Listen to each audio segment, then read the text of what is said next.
Präsentation des Deutschen Judo-Bundes, alle seiner Partner und Sponsoren. Herzlich willkommen zum Finalblock des dritten Wettkampftages beim Düsseldorf Grand Slam 2018. Und wir klatschen uns ein bisschen warm.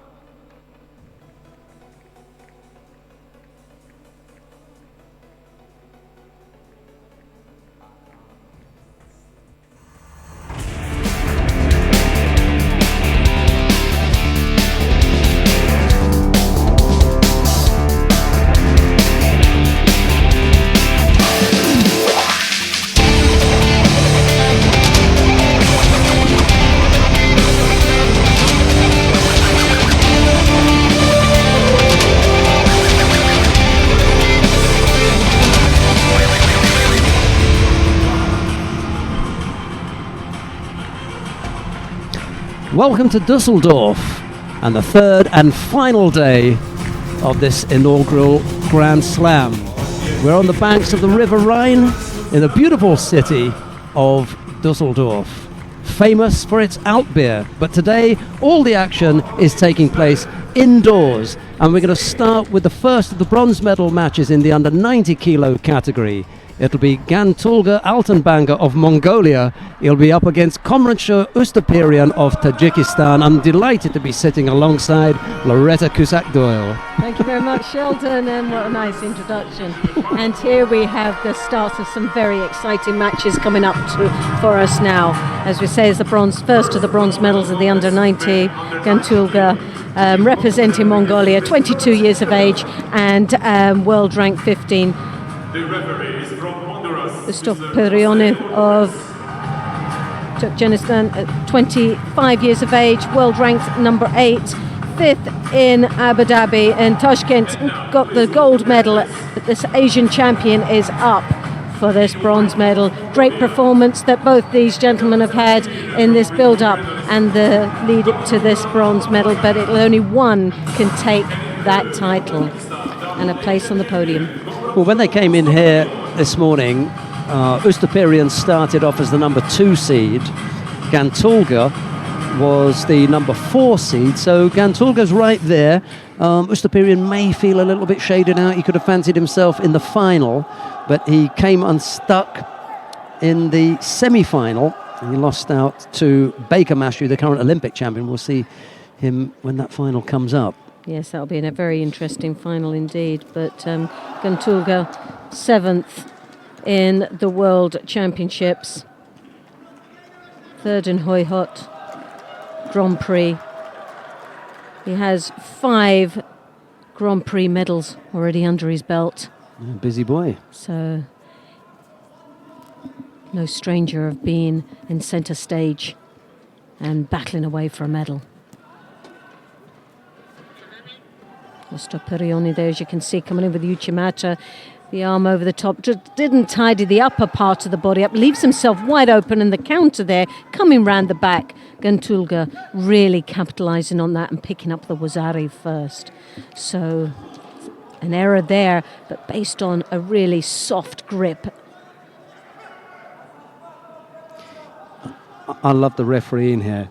He could have called a mate there, yes, thinking that it was all over, but they were both still active. There was still movement there, and there was still an element for both sides whether they were going to score or not, and it was really back who had the upper body control. And he let it go, and we got a score from it. I think that was good refereeing.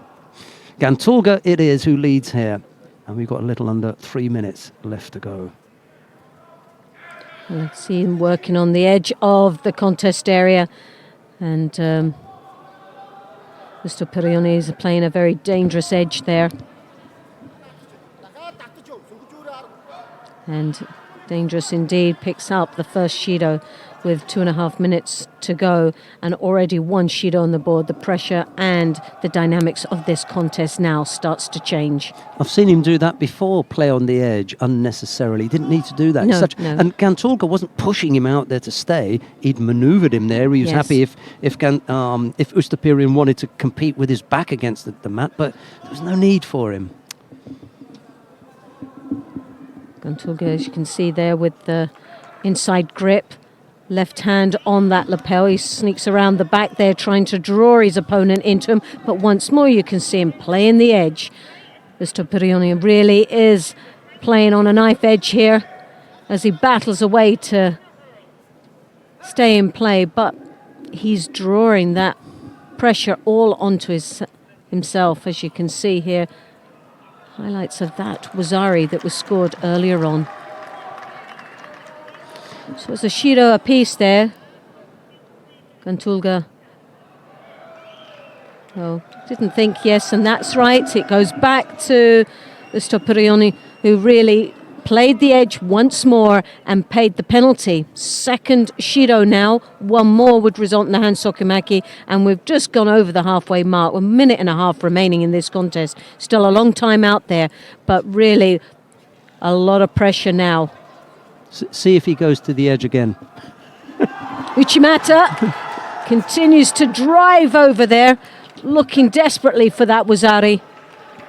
We were just talking about he doesn't need to do that. You've got such nice judo. Doesn't need to flirt with the edge, especially when you're going to end up picking up the penalty. 2 against Ustupirion. Gantulga's got the score. He's penalty free and there's a little over a minute left to go. Well, Stupirioni definitely has the judo to come back from here, but any slight error, and this could be the contest all over and done with. There you have the deep belt grip. He hooks in with the Uchimata. He's in the perfect position there once he's coming out of the Uchimata for the Sumigaishi. Yes. With Gantulga already in that bent over position. But the danger is there when he tries to come round the back that Gantulga might come through with the hips. And with the grips as they are, he's very, very strong indeed in controlling his opponent. The Mongolian, a very clever fight because you can see the hands are in front. He's working off those sleeves. He's trying to create a space by ruffling the lapel, as you can see there. Making himself look pretty busy, but without actually doing anything.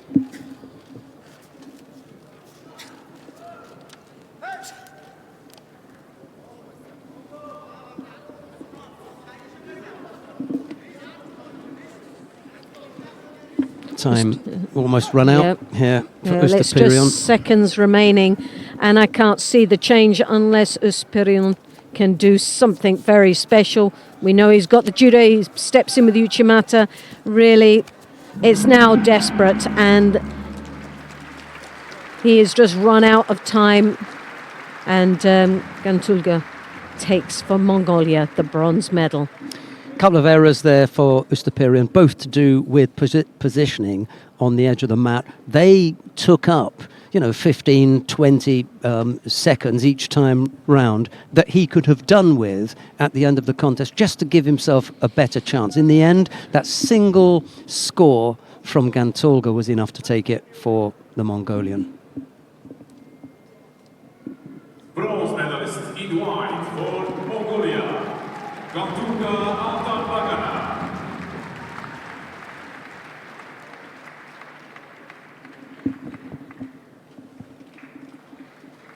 This is the first Grand Slam medal for Gantulga Altanbagana, Mongolia.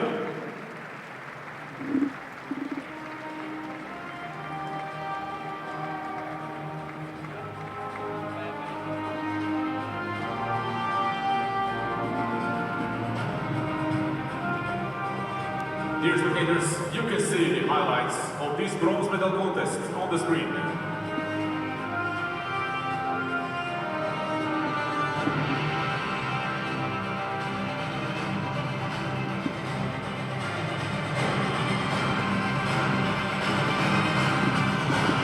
Well, there's some real lovely highlights there. Well anticipated.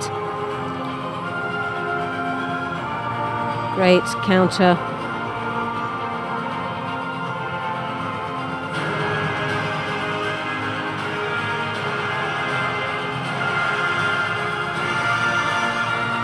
Yeah, I've just got a wee message from a little niece of mine, Caitlin, who's started a judo, got her grade just recently, and is listening and watching this Grand Slam event. So Hope she's enjoying the action. We come now to the second of the bronze medal contest. Nicolas Mungai of Italy faces Nicolas Sherazadishvili of Spain. It's Mungai in the white judogi, Sherazadishvili in blue. Mungai, 24 years of age. As you can see, no head-to-head here, but 2 years of a difference of age. Wins by upon 13, but 52. As you can see, the Sherazadishvili from Spain. 5th in Paris Masters, a bronze medal, and The Hague last year, 5th place. Abu Dhabi was a gold medal in the Grand Slam. This junior world silver medalist has got to be one of the top contenders for this bronze medal. Mungai, 24 years of age and ranked 55. Zagreb, a bronze medal. And as you can see there, Spaniard coming in, looking very confident. It's almost as though Sherazadishvili is in the salvage position. Having come in here as a number 1 seed, he then lost out in the semi-final. So he's got to come away with something here. Well, as we've just seen, the number 2 seed has just gone out and missed out on a medal here today. Will this be a repeat with the number 1 seed? Well, we'll just have to wait and see. The Italian coming in straight. He's got slight height advantage over his opponent. Looking to get an overhand grip, but opt for the Cianagi move, but picks up the first Judo for Spain.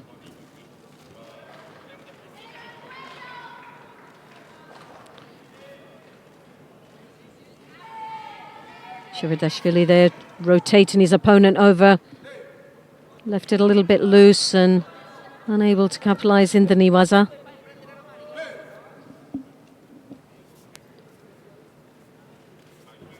Mungai, as you can see, trying to advance onto his opponent. Trying to control his opponent's right sleeve.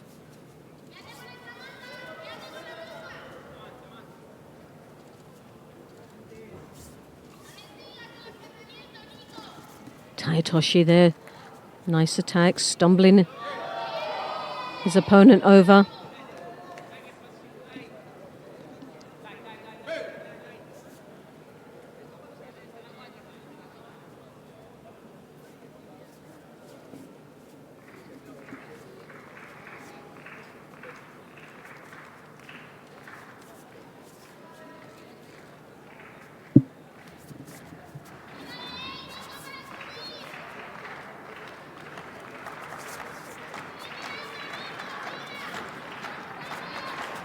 Sherazadishvili really not in control here. Seems to be all arms and legs, but really not been able to control the pace of this contest and clamp down on Mungai, who looks a little bit more busier out there.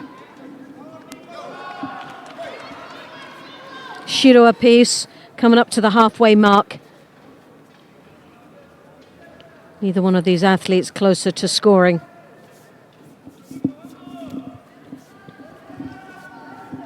Spaniard, as you can see there, throws that right arm high over on the collar, trying to look for the Oichi-Uchimata combination. Mungai coming under, but here you got the wrap over with the arm. Now he's trying to get the rotation. Now this looks like it go either way. It went the other way, didn't it? Sherazadishvili was in the best position for that turnover. Mungai almost turned him over. He didn't react very quick. No. It took too long to set it up, and by the time that he did, the Italian realised, hey, I'm in with a chance, and he almost turned the Spaniard over. The Italian there, as you can see, with the lapel grip, side skips, the drop Cianagi there from the Spaniard. Not really going in the right direction for that, running out of space as well in the contest area, leaving his options very low there. Nicely balanced at the moment, a little over a minute left to go. No score between Mungai and Sherazadishvili. Oh yes, now the drop, and there you have spoke a little bit too soon there. Now Wazari now on the board for Spain. As you can see, skips, but drives this time. He's got great control on those sleeves. Dragged him from a long way away, didn't he? Really didn't get his body in close. Well, he got him quite light there as he skipped in. His opponent was very light on his feet, and the speed of entry and the grips on the hand was enough to take him over.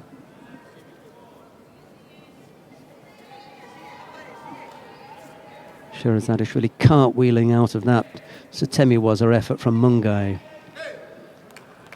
A little bit of time was burnt. Here's Loretta again, sorry. Yeah, it was a little. There was the drive, as you can see, following it through. Nice entry there. Well, we're just coming up to the half a minute remaining in this contest. Now Mungai, can he pull something out here? Can he do something special? It's all or nothing now. Sometimes you just want them to be a little bit more gutsy out there and just go for it. Rather go for 10 than actually just stick with that Wazari, knowing that you were on the losing end of this. But there you have the Spaniard working his way down in the Niwas as the clock ticks away nicely, and he can secure that bronze medal for Spain. He had 2 digs at the Tomoe-nage, didn't he, Mungai, in the end. On both occasions, Sherazadishvili was able to show his gymnastic ability as he got one hand down and kind of, a handspring to avoid getting caught. That was as close as Mungai came, but the single score from Sherazadishvili is enough to get past Mungai. He takes the second of the bronze medals. He will join Gantolga on the medal podium.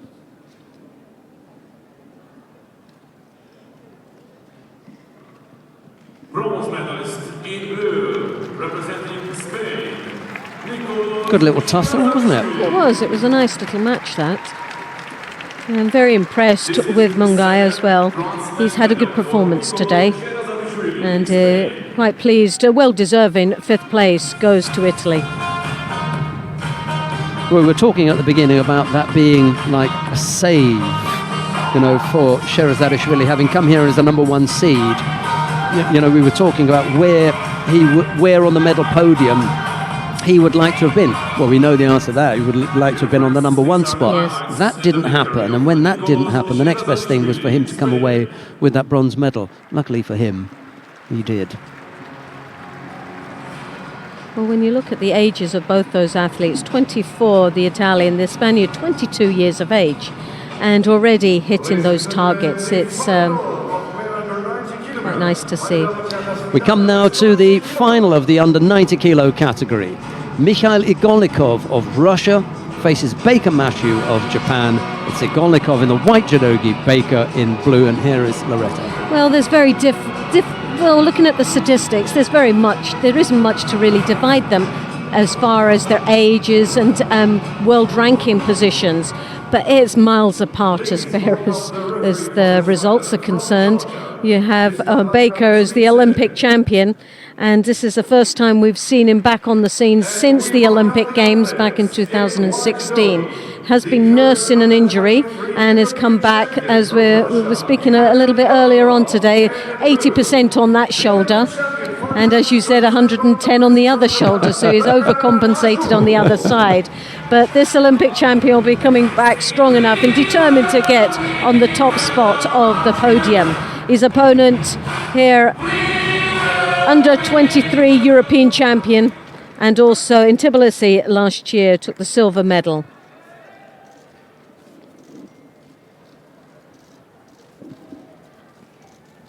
But once again, you're looking at the ages. The Russian, 21 years of age, and Baker, Olympic champion, he's 23 years old. Got about 2 Olympic Games still under his belt, really.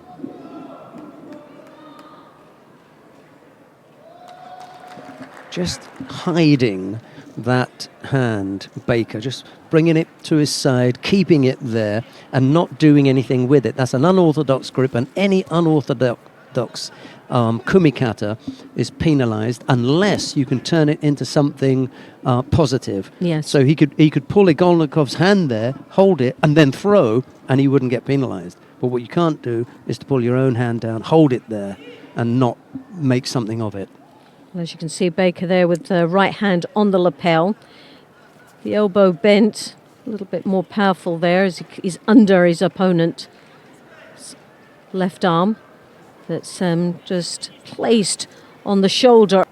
Baker there, but just placed. It's not really doing much at the moment. He hooks in with the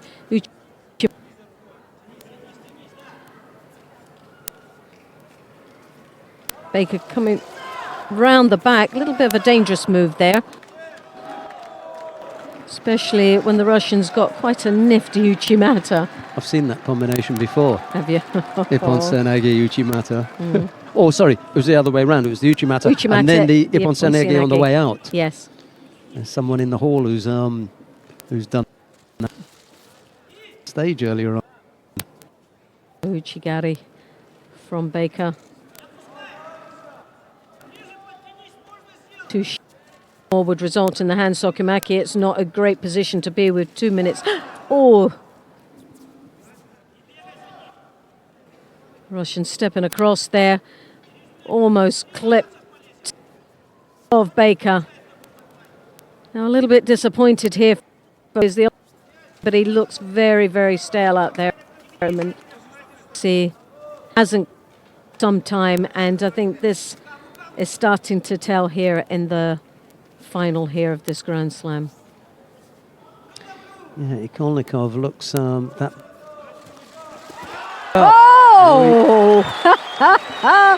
Well, Baker, he was with. He took the bite, and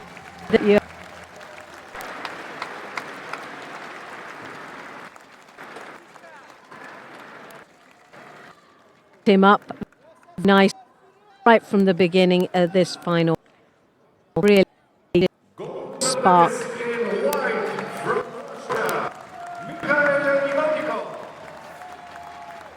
Gold medal. Baker from Japan, the silver, the Olympic champion, but for someone who hasn't competed since 2016, a second place here in his first tournament back in a Grand Slam is not bad, really, is it? He just didn't look sharp, did he? It was a bit contest stale there, but still, for someone who hasn't competed for some time and has nursed an injury, back to recovery here. Well, you can see that beautifully, just took off there. I wanted to say at the beginning Tsubame Gaeshi, but he actually ends up taking the leg furthest away from him.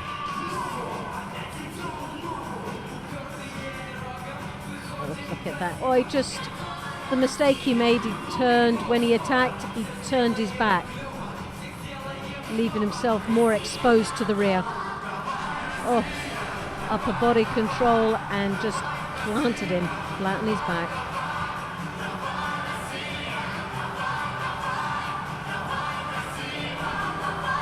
Well, that's a nice finish to the under-90s.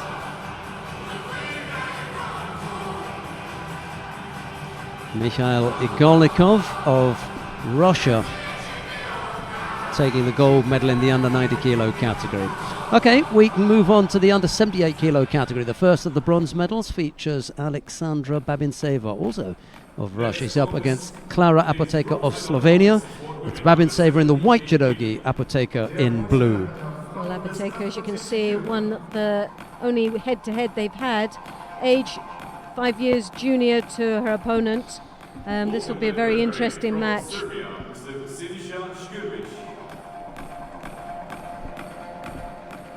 Babintseva, 25 years of age, world ranked 41, a 5th place in the Hoi Grand Prix.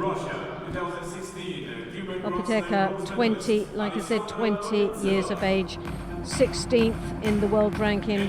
Picked up a bronze medal in the Tunis Grand Prix at the beginning of the year. Tokyo Grand Slam, 7th place. This junior European champion is here and setting her sights on this bronze medal. Apoteka last year, when the Düsseldorf was a Grand Prix, was 3rd place. She'll be wanting to continue with that success and pick up the bronze medal here again as a Grand Slam. Very tall young lady, Opeteka, as you can see, coming in for the Makakomi. The legs stepped across for the big harai.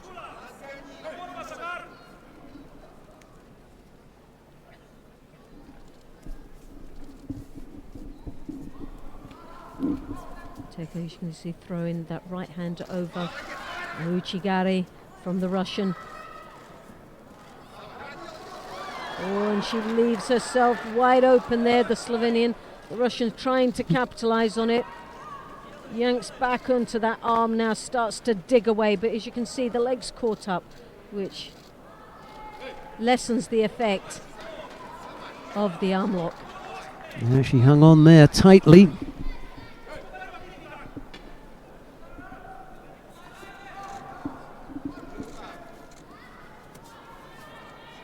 Sable was trying to rip that arm out. Opeteka managed to hang in there, and she lives to fight another day. Uchimata was there, very close.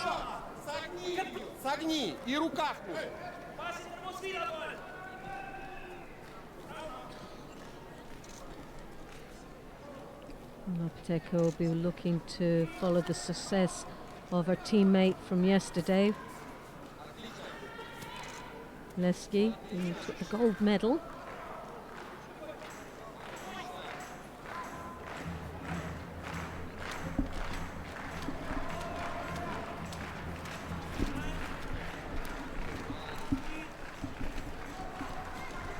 Opeteka, as you can see, hooking in there, looking for the Koichi, but switching it to the Uchimata.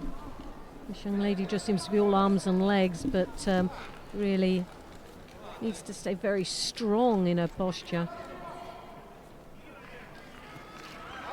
Uchimata, very powerful step through from the Russian. Opeteka, as you think, came around the back of that knee, big harai, collapses to the ground. She looks a little bit like a sort of a Bambi effect. The real power isn't generated right to the end. The arms and legs look very awkward, but just doesn't seem to have that real sting at the end of it. And here we have her into the Niwaza again. Very little to offer down in the ground. Very busy, but very little there. Whatever instructions it was that Fabian Marin was giving out, Opeteka gave a nod of the head, so that message was received. Whether or not she'll be able to put it into action is another question, but she's definitely nodding. Heard every word. He was only 2 or 3 meters away from her. Okay. Those long legs stepping across, but they just don't seem powerful enough to break the balance of the Russian.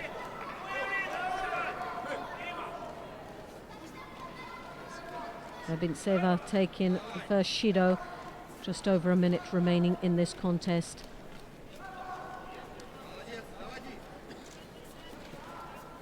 Uchigari there. Oh, yes! Oh, so close. Just lost the control there.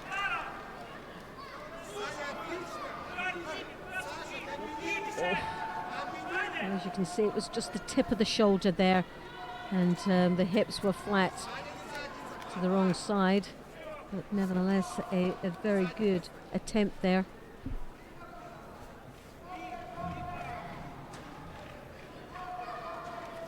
Opeteka once more throws that leg over, again lacks the power.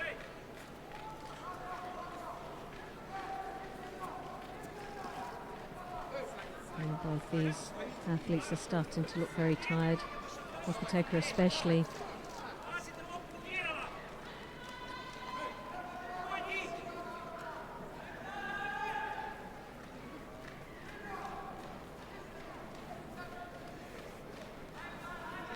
As you can see with that left hand on the lapel on the inside, she's obviously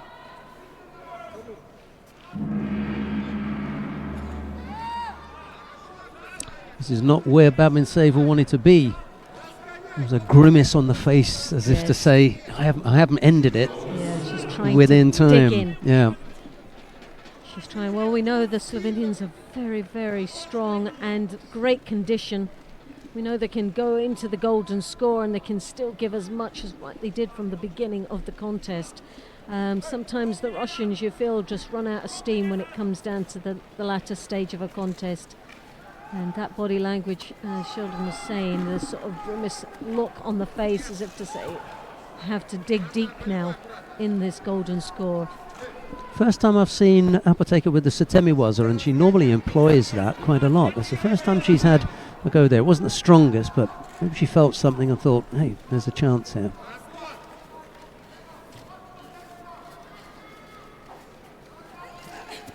She steps across there, the hips in a little bit more now. Abiseva with the Uchimata, she's in a little bit deeper this time, but as you can say, very defensive there from the Slovenian. Will pick up a Shido, I think, very soon. I just think she's hitting her a little bit too high. You know, she's standing upright and trying to drag her up onto her hip when she's already in. See if she comes in there again. See, look, you know, the belt was way above her opponent's belt. It's a reasonable indication that you've gone in a little bit too high. You want to be lower. She's actually above it. Well, trying to draw down on your opponent would get the opposite reaction of your opponent coming back up, and as they're coming up, that's when you can hit with Uchimata. So she's really not getting the reaction from the Russian. By pulling down and getting the reaction, will leave that space and that opening to swing those long legs in. At this moment, she doesn't create the space and a reaction from her opponent as yet.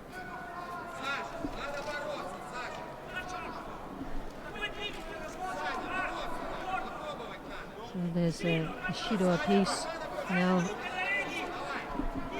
Having said that, really now in some hot water. One more result in the hand Sokimaki.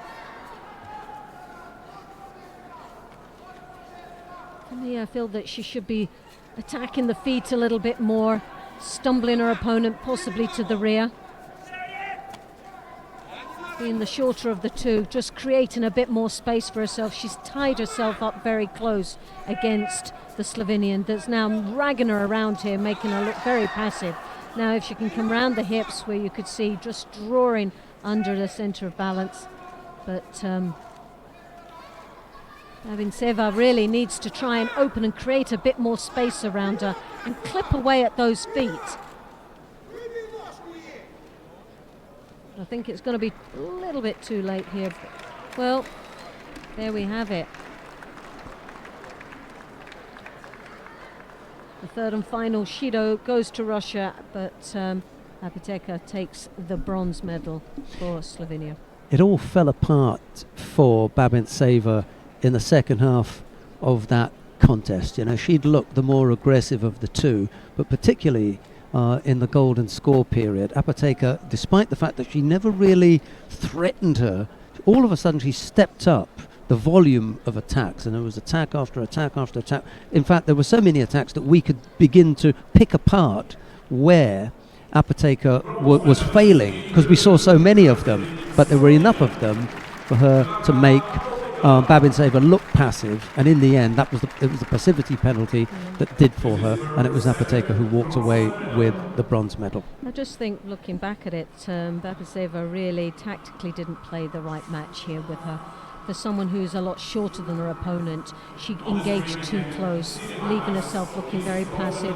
The weight was all on top of her, those long arms over the top, the legs were able to come in very deep, making Babintseva look as if she was out of control. If she'd created that space, she could have given herself a lot more options of coming through. We come now to the second of the bronze medal contest. Karen Stevenson of the Netherlands faces Natalie Powell of Great Britain. It's Stevenson in the white judogi, Powell in blue. Well, Powell has the upper hand here, 2 wins against her opponent. Age 27, slight maturity there, 84 wins, 45 of them by a pon from her opponent with 23. And the world ranking, well, there's not much to divide these two young ladies, but great performances by both of them that takes them in for this bronze medal. Stevenson, 5th in the Paris Grand Prix, and in Tunis last year a silver medal.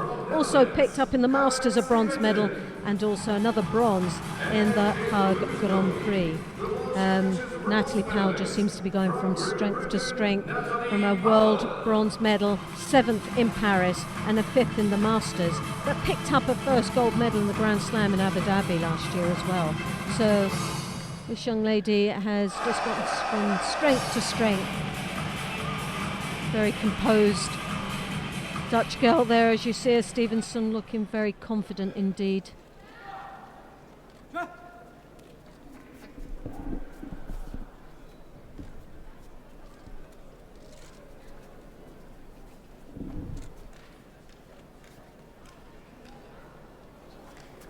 You see Stevenson there with the right hand onto the lapel, just under Powell's left grip.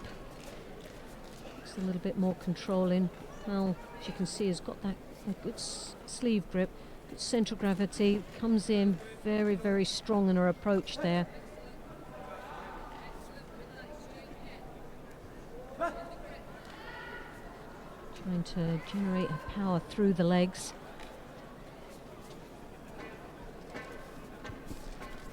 Advancing forward, Powell trying to take control of the pace of this contest.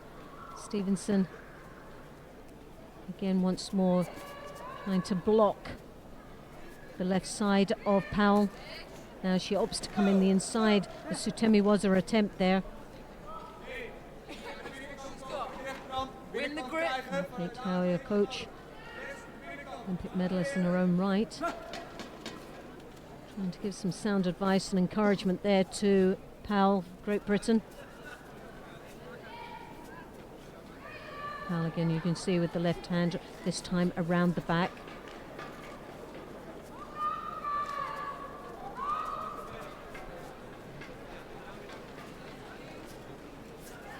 She comes in now a little bit deeper, the hips come through, the legs across, the Makakomi in, and the Wazari scored. Well, that was a nice little bit of judo, stage by stage. The power was generated until it accelerated into the Wazari.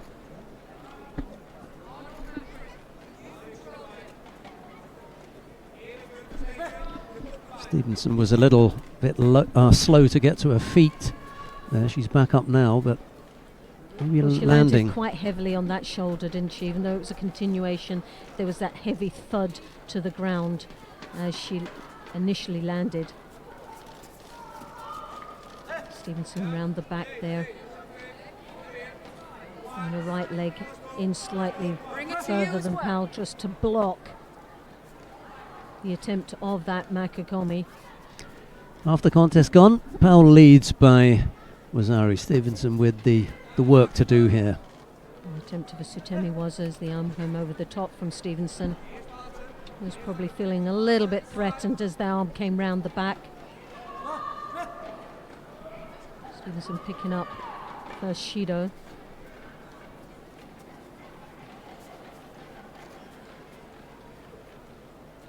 Well, once more, this time the left hand on the lapel. The elbow starts to bend in, but she opts now for the higher grip once more that we've seen very effective with the Makakomi. This time Stevenson waiting and anticipated that very well to block it.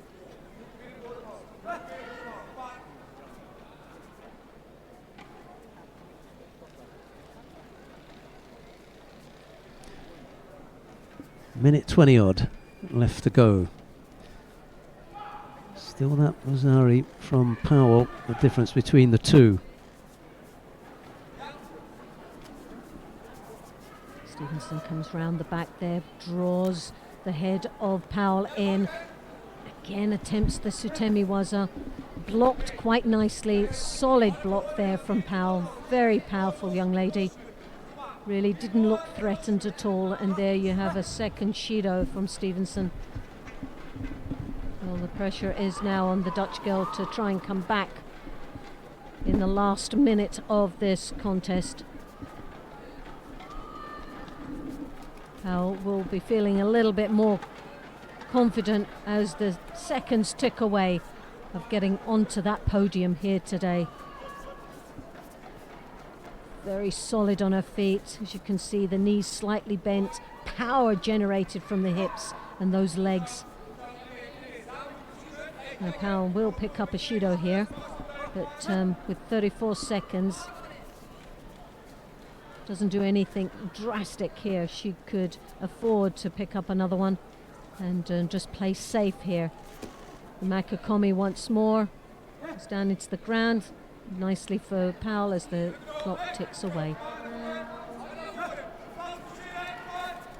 So for Powell, it's about staying very focused, circling motion, trying to obviously get the strong grip, controlling without doing very much from now on.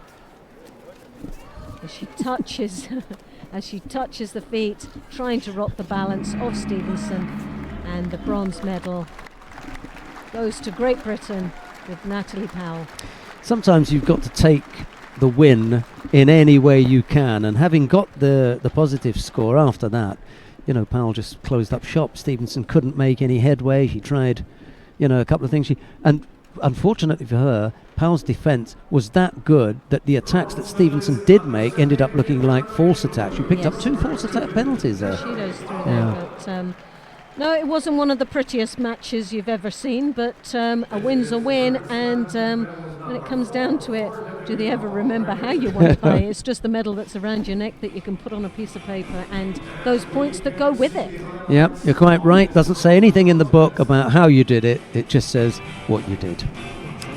Powell it is who takes the second of the bronze medal. Stay with us and we'll be back with the final of the under 78 kilo category.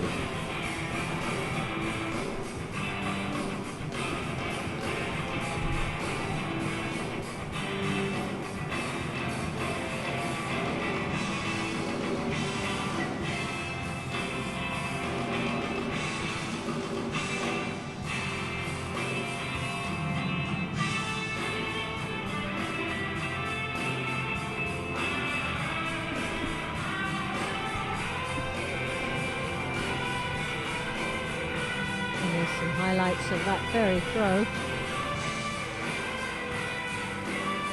which was enough to take the bronze medal home with Natalie Powell.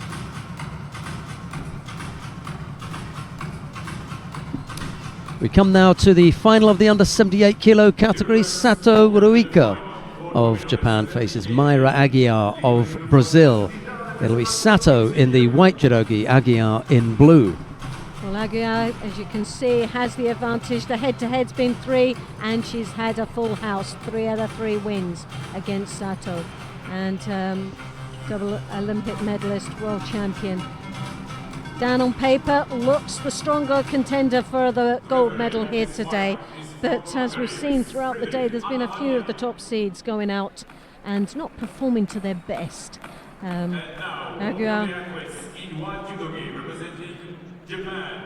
recently Masters 7th place in Abu Dhabi, took the bronze medal in the world championships, but this double Olympic bronze medalist has got so much maturity and experience under her belt that she will be wanting to make her mark here in Düsseldorf. Sato, Tokyo Grand Slam, was a bronze medalist, 5th in the world championships, but has 11 Grand Slam medals and 5 Grand Prix medals, so she's not going to be any pushover. Red back patch denotes the current world champion. That's Mayra Aguiar.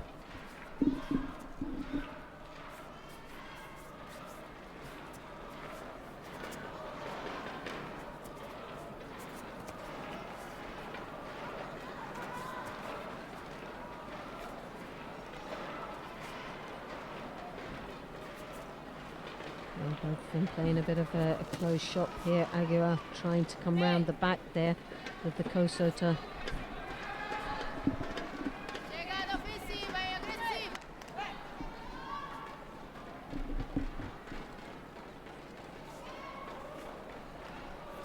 Sato straight in with the grips.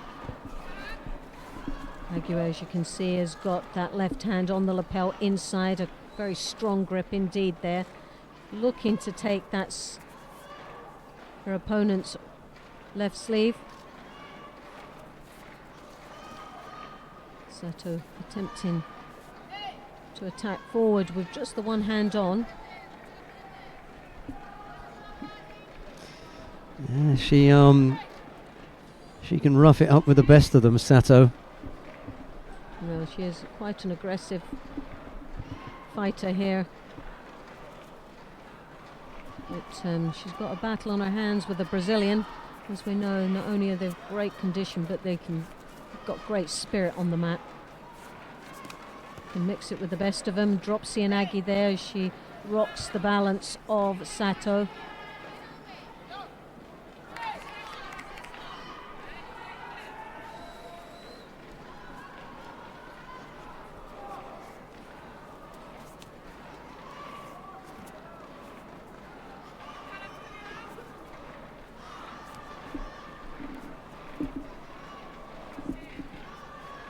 Aguirre, as you can see with that, once more that left hand, but she's lost the grip, a little bit of control.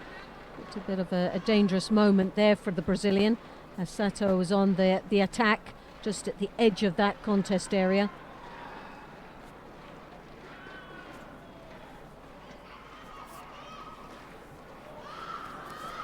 A lovely movement there, a little bit of a 1-2 there as she hooked in with the Ouchigari. Little side skip. Once more you can see it, the 1-2 step and the hook in the Ouchigari.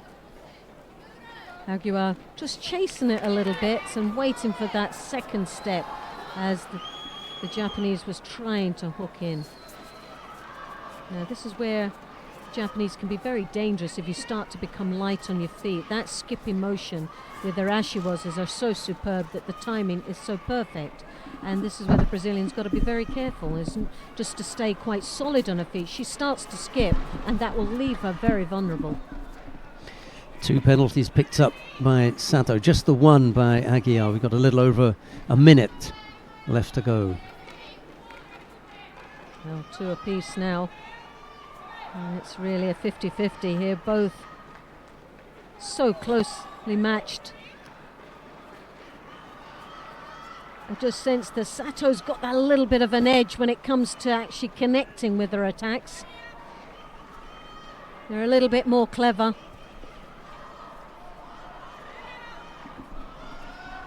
Steps across again, another couple of attacks there.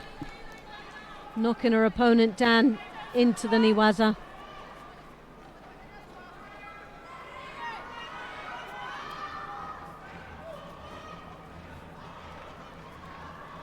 Aguirre looks a desperate attempt there as she drops underneath her opponent. You say that was a drop that kept the Wolves from the door because she was under a bit of pressure there, not really reacting very well. As we're coming into the last half a minute of this contest.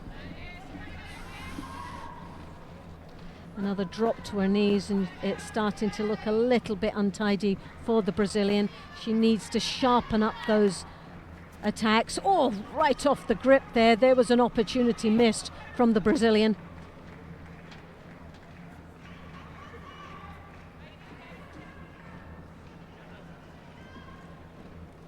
Well, I'm not quite sure what was going on there, but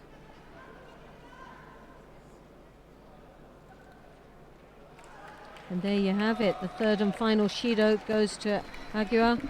She looks a little bit bewildered, but it definitely was on the cards there. There was a couple of the drops that just looked like she was under pressure. And Sato takes the gold medal. No complaints from Sato. No. Most probably not the way she would have liked to have won it, but a win's a win. Well, she's back smiling now anyway. I think she looked a little bit concerned that she thought that it could have gone either way there. Yeah, I think she was more surprised that they were going to end it at that point. Yes. Because I think she realised, look, I'm not really ahead here. this is really, really close. So maybe we'll have one more roll of the dice and just one more cycle and see if somebody comes up with something. But I think she was also happy to say, okay, let's call it a day. Right, we come with the awarding ceremony in the under 90 kilo category. The medals are being presented by the International Judo Federation Head Sport Director, Mr. Vladimir Barta.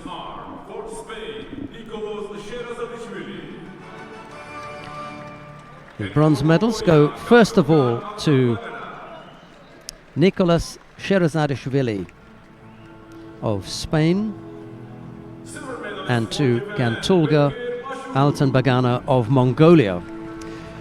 Silver medal goes to Baker Mashu of Japan.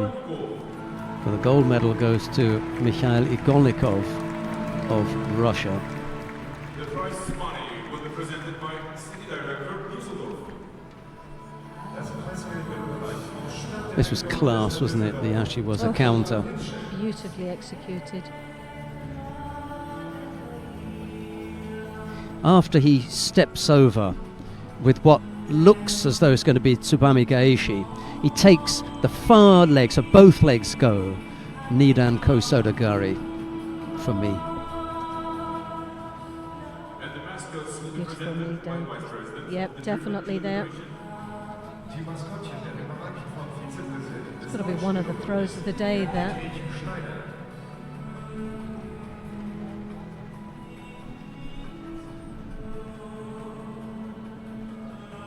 He can't be that disappointed with that as a comeback. Silver medal at the Grand Slam. No.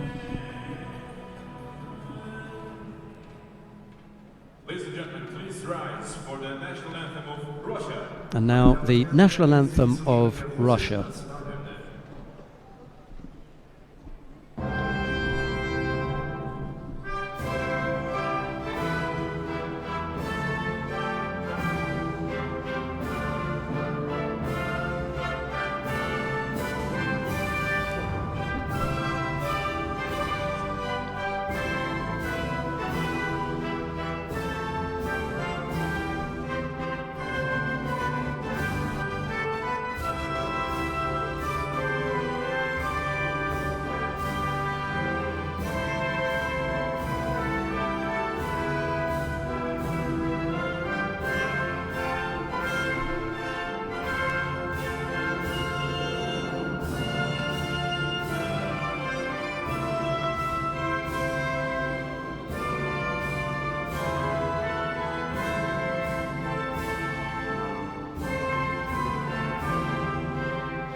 Sherazadishvili and Gantulga were the bronze medalists. Baker took the silver, but it was Igolnikov who took the gold medal, and a nice smile from the winning quartet. Everybody appears reasonably happy with their lot. Definitely.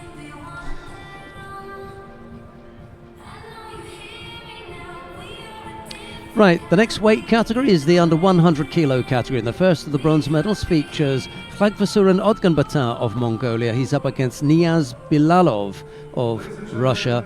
It'll be Khlagvasuren in the white judogi, Bilalov in blue. Well, miles apart from the world ranking, 66 to 22, but as far as the statistics are concerned, very, very closely matched. Be very interesting to see how these athletes perform against each other, but the Mongolian fifth in the Olympic Games, 2 Grand Slam medals and 6 Grand Prix medals.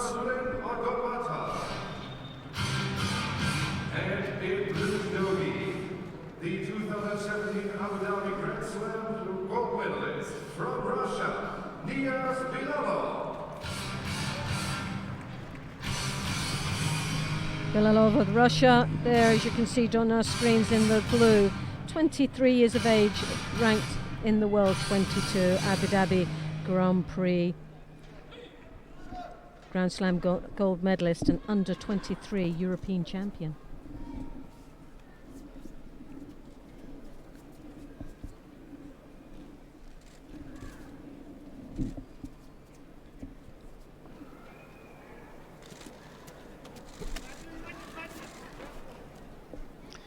It's a good, strong group of Russian fighters in these 3 weight categories. Aslan Lopinnikov in the under 81 kilo category and Alan Kubetsov yesterday.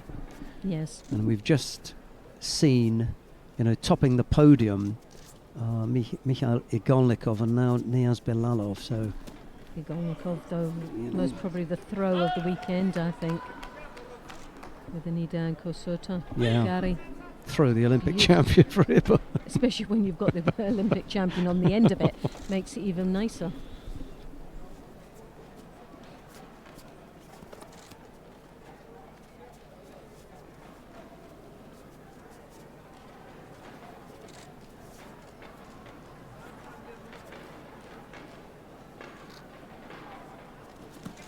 Vasaran in the receiving, there's Bilalov drops under his opponent.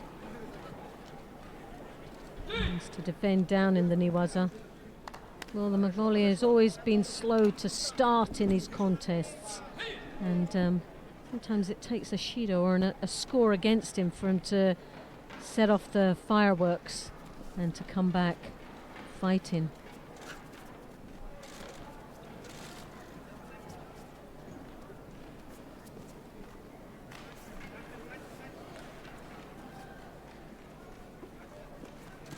Mongolian looking for the turnover here. He did this in previous matches throughout the day. He got an Osakomi from there.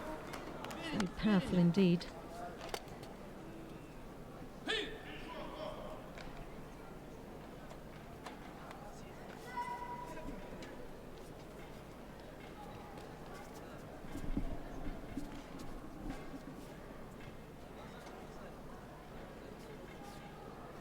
As you can see, taking the grip each time. First to exchange. Mongolian just taken second best there, but it's powerful. Mongolian really can just tear it all apart when he gets an opportunity.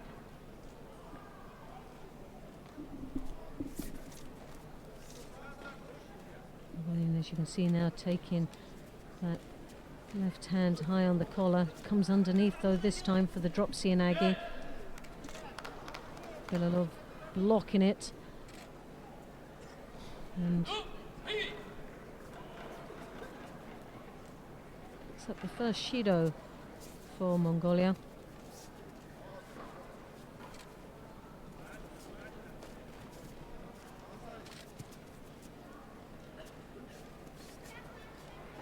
We're just hoping that they'll go into the second gear at the moment. Both are just battling away and desperately trying to take control of the Kumikata.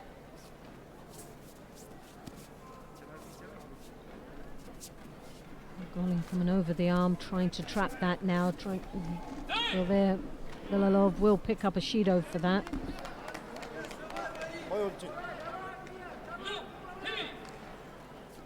Just felt the pressure of that grip there, didn't he? Didn't like it and he bailed out. But I suppose it was better than actually trying to throw in something that he just didn't have control over. Could have cost him a score. So he's gone for the lesser of two evils and gone for the Shido.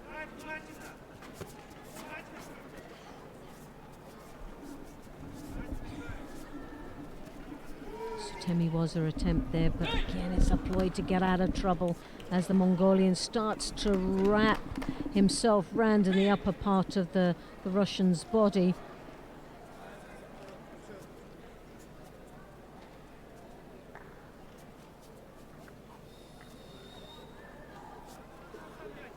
Vasaran really likes to be up close and draw his opponent in. Yeah, he's got his hand trapped there. That's another Shido for the Russian. Yeah.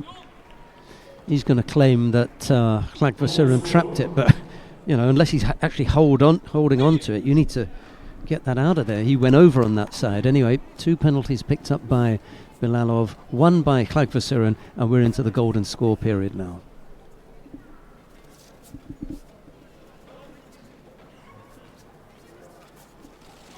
Tsunagi there dropped underneath. So into the golden score, 19 seconds in there, but you just sense it.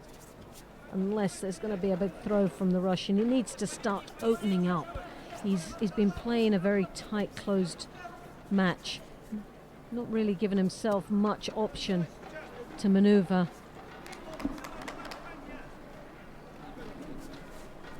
He's playing into the hands of the Mongolian, who's very comfortable of being closed in. Very powerful athlete. Bilalov taking a very soft Wazari there. The question here is how much of... There was the Kosota there, drops down, rotates. No, it was just an escape. It wasn't actually an execution of attack, was it? Yep, it was taken off, and that's a right call there. Obviously the referee wasn't on the angle that we could see there quite clearly in the replay.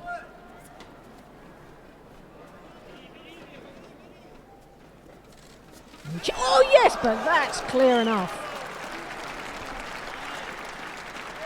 Bilalov scoring a Wazari and taking the bronze medal for Russia.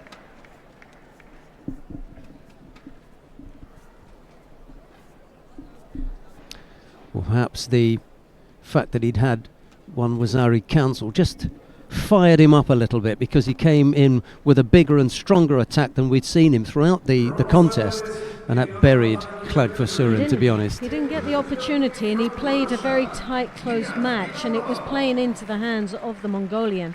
He didn't give himself much freedom there to express himself with the feet, and as soon as he did in the golden score, he had a couple of real opportunities there, one that paid off.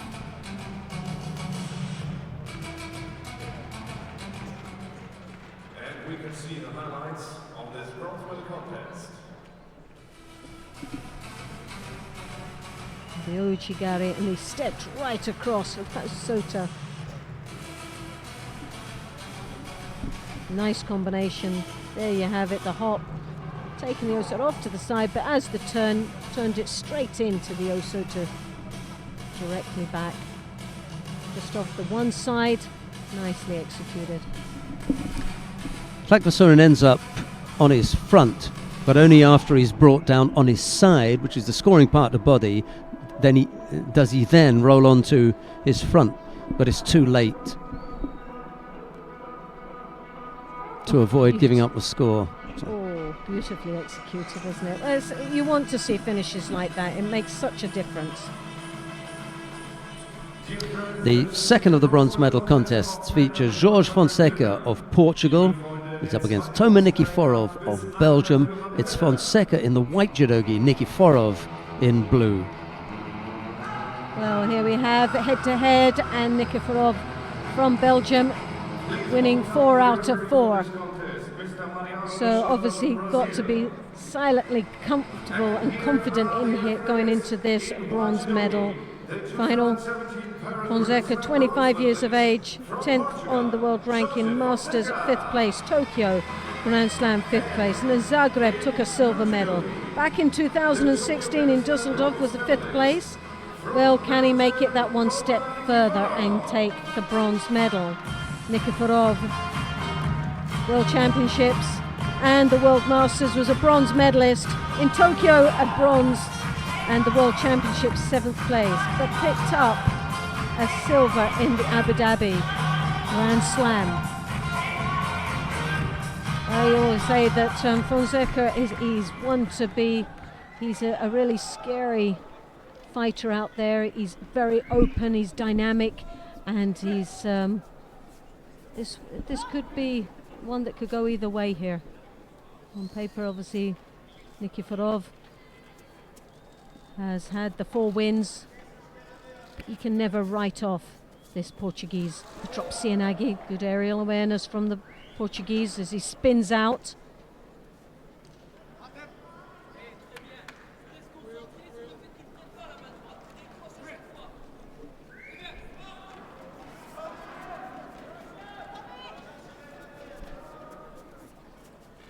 Oh, again, the drop Cianagi moving. Fonseca, who reacts quite nicely to spin and try and turn his opponent over.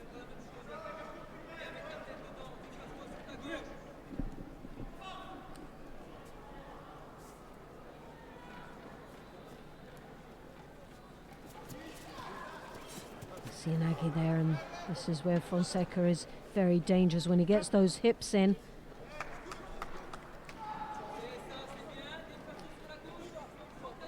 Pas avant. Une fois que tu as décroché la main avec ta main droite, tu peux te déplacer sur la gauche.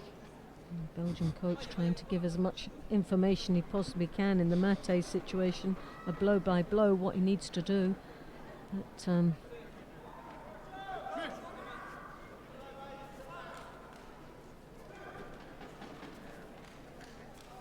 Fonseca, as you can see with that left hand, well, he did have a very strong grip on the inside there, but Nikiforov... Ah, yes! Oh, ho, ho! Well, he walked onto that, and this is where you say, Fonseca, you can never write him off. What a big thrower he is, and my goodness, that was a beautiful finish there.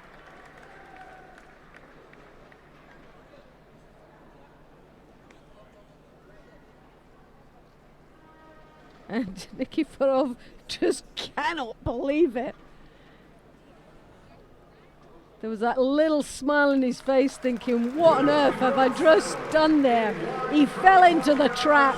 Fonseca was there, and this is a man who's got the biggest smile in the world for Portugal right now.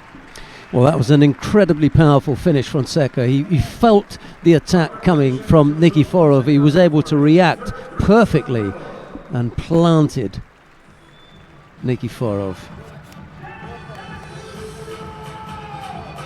Brilliant. And let's see the highlights of that. Like I said, you couldn't write this man off. He's a big thrower, and he's always been there and around the medals. But on paper, 4 out of 4 of the wins went to Nikiforov, but definitely not today. Oh, goodness me. The Osota countered by the Osota. Oh, well, talk about give you back some of your own medicine. Well, that definitely was a bit of a judo lesson there for Nikiforov. And no questions from the referee. That hand, as soon as the landed, was up there for the ippon. Great bit of refereeing. He's in a good position as well. Yes, you can see where the landing was. You can have a look at the back as well, so no worries about making the decision for that one. Brilliant. That was, again, that's another one on my top list there. That Osotogari from Fonseca. Well, we come now to the final of the under 100 kilo category. Valam Lipatiliani of Georgia faces Ben Fletcher of Ireland. I knew that was going to happen. It'll be Lipatiliani in the white judogi, Fletcher in blue. Sorry, Ben. They'll never had a head-to-head, 28 to 25, a third down to a second. But look at the wins, 163 for Lipatiliani, who's made a very smooth transition through from the 90 kilos to the 100 kilogram division. But Ben Fletcher, you cannot write this man out. He got a gold medal in the Tunis Grand Prix just at the beginning of the year, and seems to be going from strength to strength. But he's up against the number 1 seed, the Georgian 29, third place in the Paris Grand Slam, in the Masters the gold medal, and a bronze medal in Zagreb. This Olympic silver medalist in the under 90 kilos, well, has oozed confidence right from the beginning of the day and glided his way through to the final of this under 100 kilograms. Ben Fletcher, 14th in the world ranking. Cancun last year, took a silver medal in the Grand Prix. Tunis, gold medal this year. And in Hong Kong Open, a gold medal.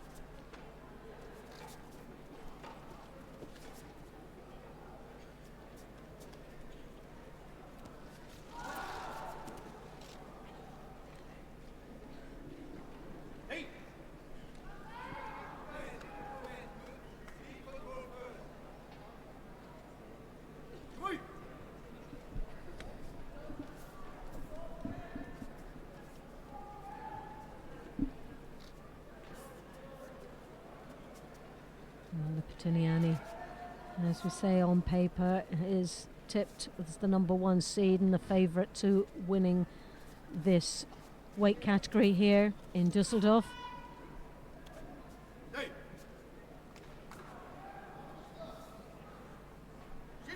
And Ben Fletcher picking up the first Judo of the contest in the first minute of this match.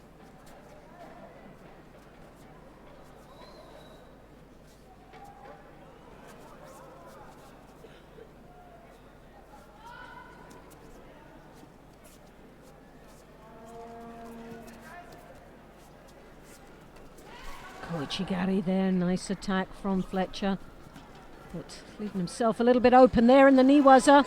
But the Pinewood boy is coming. Well, he's got his work cut out. He doesn't realise this young man originated from the Pinewood Judo Club in Great Britain, where Niwaza was their forte. Well, you almost got caught with that turnover. Well, Lipitiniani, I think, got a little bit of a wake-up call there that Fletcher also is quite comfortable, but there's almost the Koshiguruma, the head just slipped across there.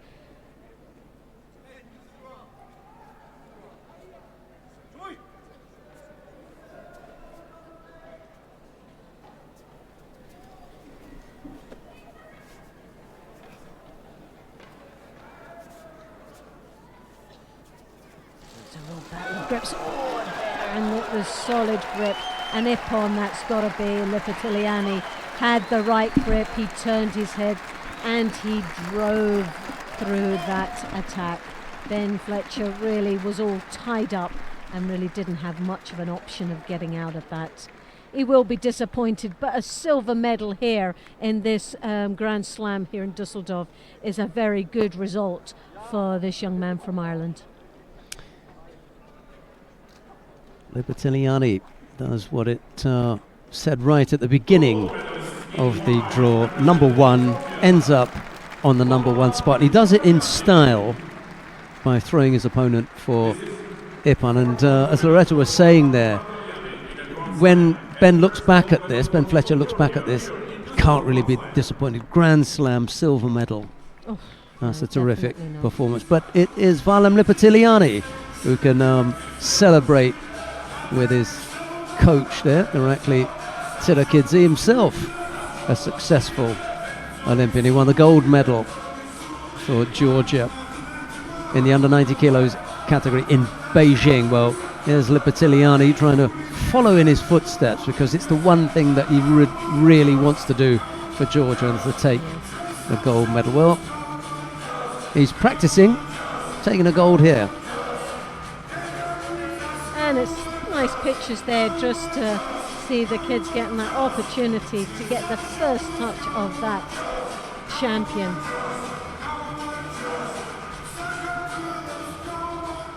As you can see, winding through there, the upper body, the Makakomi had that arm and he had it in so tight that Fletcher really couldn't get off that even if he tried.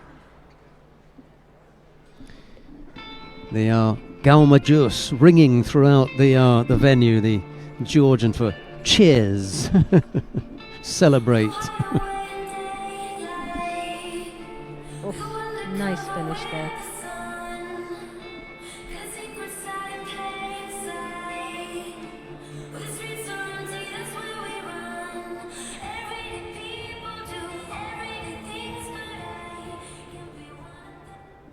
we've got the awarding ceremony for the women in the under 78 kilo category about to take place. Let's have a look and see who it is that they've got presenting medals and who it is that's lined up down at the far end of the competition hall. It's Daniel Lasko, Florin Daniel Lasko, former world champion and the sports director for the International Judo Federation. The first of the bronze medals goes to Natalie Powell of Great Britain and to Clara Apoteca of Slovenia.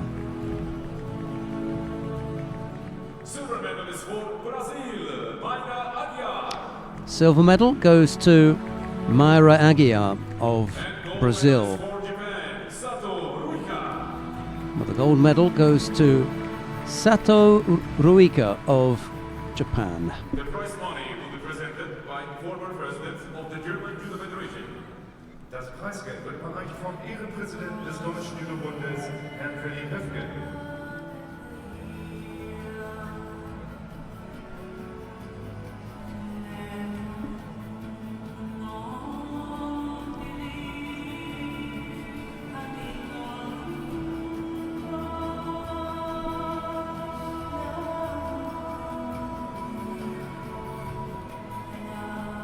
And the mascot will be presented by President of the Lower Saxony Judo Federation.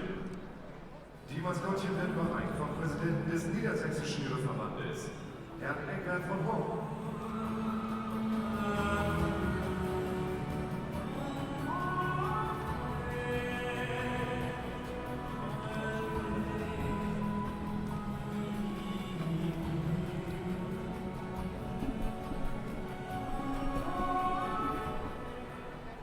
Ladies and gentlemen, please rise for the national anthem of Japan. And now the national anthem of Japan. Again.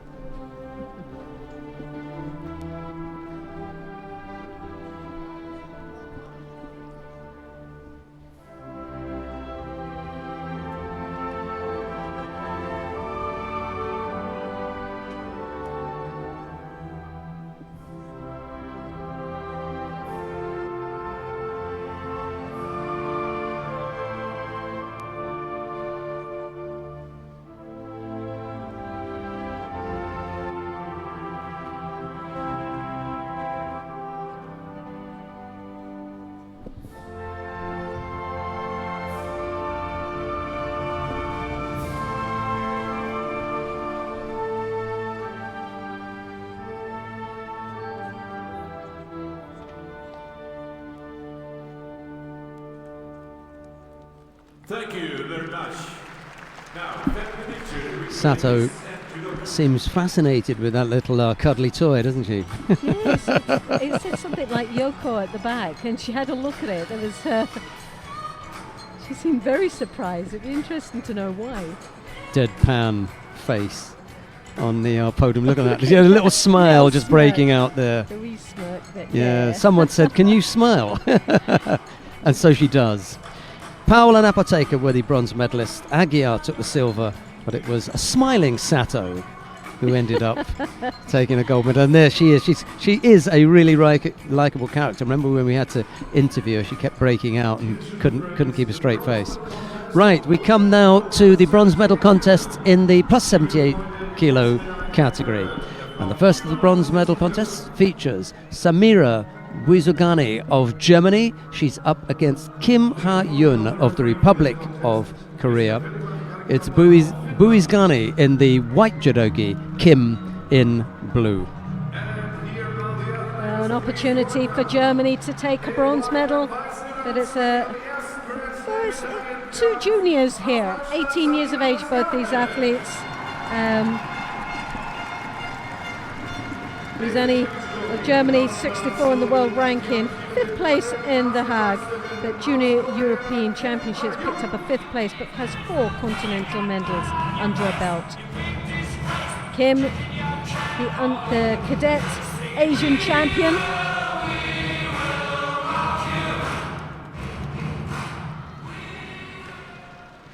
Yeah, it's early days for both of these fighters in their development paths as senior heavyweights.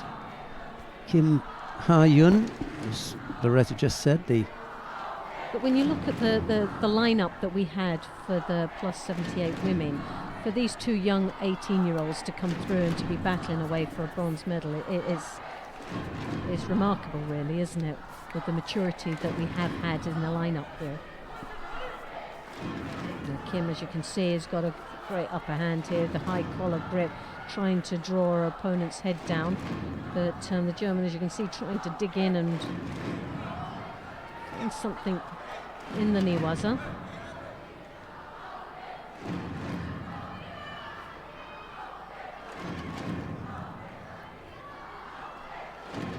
Uzgani, as you can see, very serious looking, full of concentration there. But Kim again, high collar grip, attempts for the Ouchigari this time.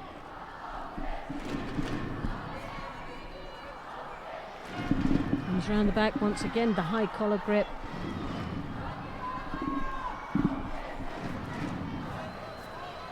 Uchimata, and the crowd start to raise their voices as a glimmer of hope for that Uchimata there from the German.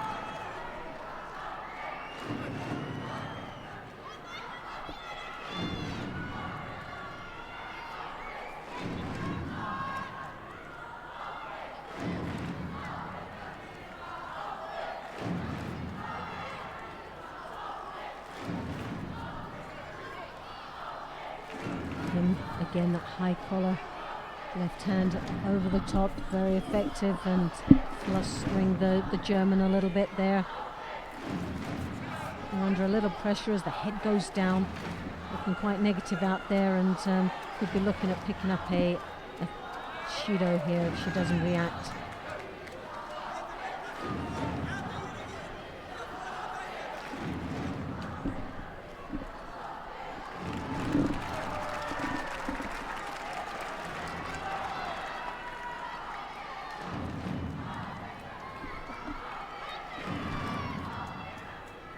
Once more, as you see, the right hand this time in the lapel, the left hand controlling the shoulder.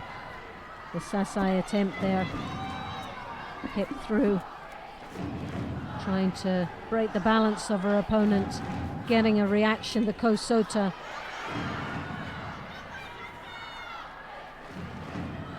The elbow tucked in quite nicely, very effective as far as defending, but needs to put an attack in there. Turns the hips in. Defended well by the German, but I think we could be looking at the German picking up a Shido very soon. But she still manages to stay clean there as far as the Shido's concerned, but the head gets once more pulled down. Kim hooks in. Well, we've got to be looking at the second Shido being handed out, but this time to Germany. Maybe they gave her the benefit of the doubt that the jacket was actually pulled over the head, and that was what brought her down. But apart from that, I'm not sure, but the backpedaling off to the edge of the mat is the telltale sign that someone's trying to back out rather than engage. Kim again once more, high collar grip, once more puts that leg through to attempt an attack.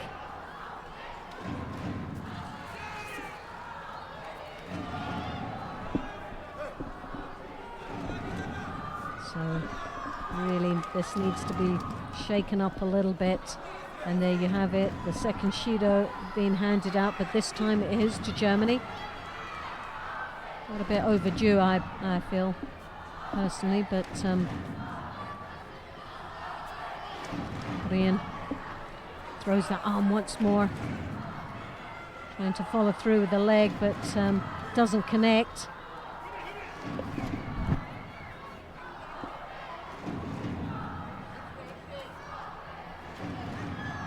Uzgani there, once more luring herself to the edge of the mat, and still really hasn't had much of an opportunity.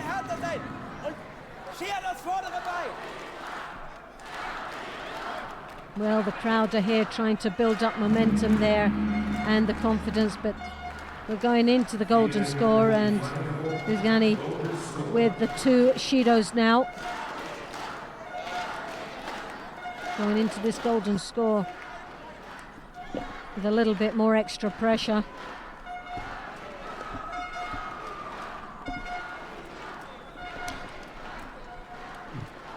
Kim Ha-yoon has picked up a single Shido, so the advantage is with her. As Loretta was saying, we're going into the golden score period. Whomsoever scores first will win, but the difficulty for Buizgani is that she has already collected 2 Shidos. So if she pick up another, she would be disqualified.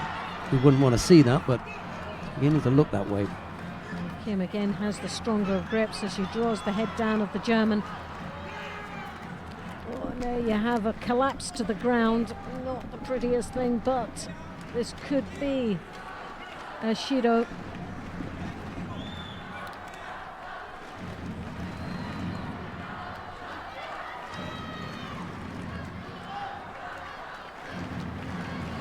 Kim really just got to be first to the attack here.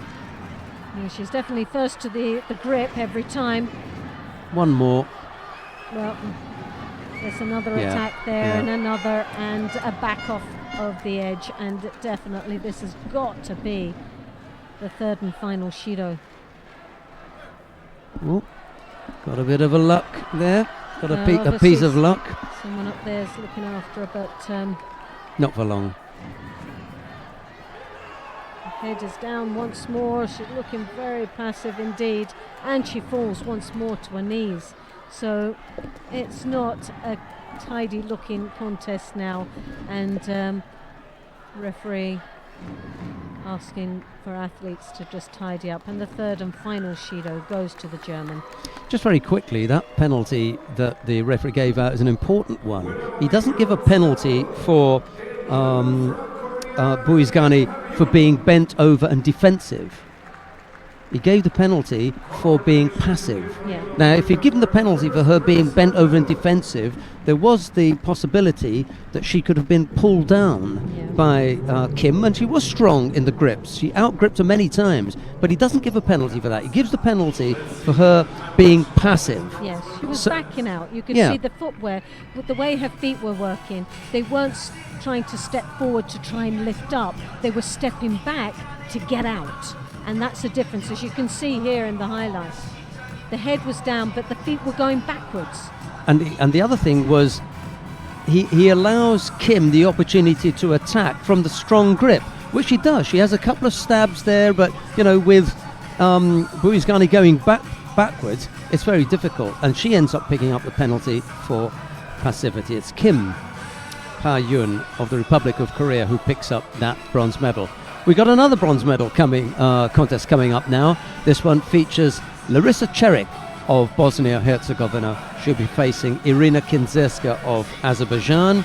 It'll be Cherik in the white judogi, Kinzerska in blue. There's the fan club there for... Well, Cherik from Bosnia and Herzegovina. Bronze medal in the Masters, the World Championship Open silver medal in Zagreb, the gold medalist. This under 20, this European Championships, third place. The Kadenska, also Olympic fifth place. Grand Slam Abu Dhabi took a fifth, but has 8 Grand Prix medals under a belt. And there, Cherik with a pose. Very, very serious indeed. There's a head-to-head, and Kinzenska is in the upper hand there. She's slightly younger than her opponent, but 72 wins there, as you can see, for Cherik, who's looking very serious and really up for this. She's out for business. Just love that girl. She came in here as the number 2 seed. We'll see whether she can come out of this with some hardware, coming out of this with a medal.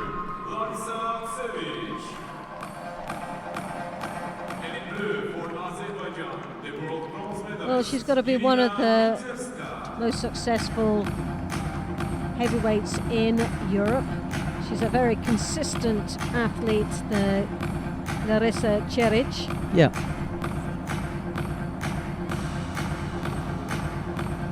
There's not many times you can say that when she enters a competition doesn't get close to the medal or medal at all. So I think for me, she has the slight edge, and based on her performance today, has an excellent day.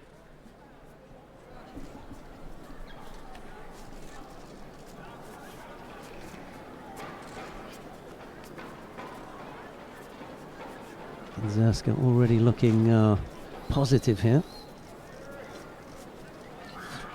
Through the right leg over there. Looking for the first attack, but on a bit of pressure. Yeah, she's got that right hand there in the lapel. She's nice and upright, which is good to see, and makes that very difficult, staying very strong now. Čerić gets drawn to her knees. Pick up Judo there, and as you see it. Ladies and gentlemen, follow the scoreboard also on the big screen. Čerić lost to Kim of Korea in the quarter-final stage.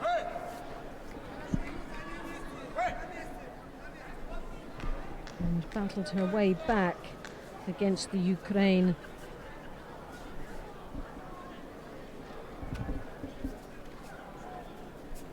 Helena in the first match of the repechage.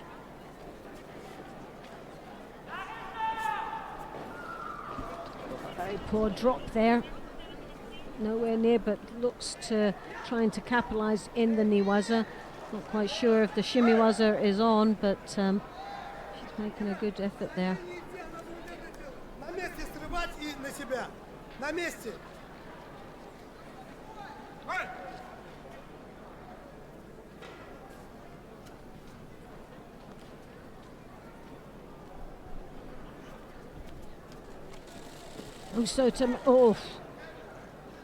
There was more like the Siotoshi, but just didn't get that finish. Čerić did well to defend off that.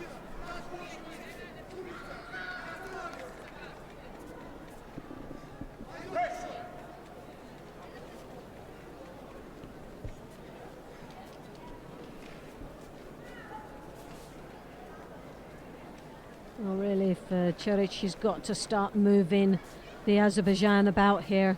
She's got to try and break up the real defences here, and it's not just the size, it's the weight as well. She's a very powerful lady, this Azerbaijan, and for Čerić, she's got to start trying to get her moving off her feet. Otherwise, it's just like hitting a brick wall.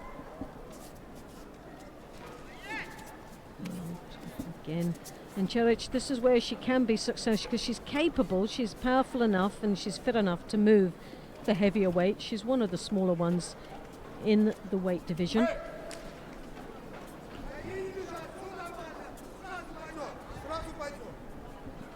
Well, Shido a piece, but Čerić now has two. One more would be the hand sokumaki, and minute and a half remaining in this contest.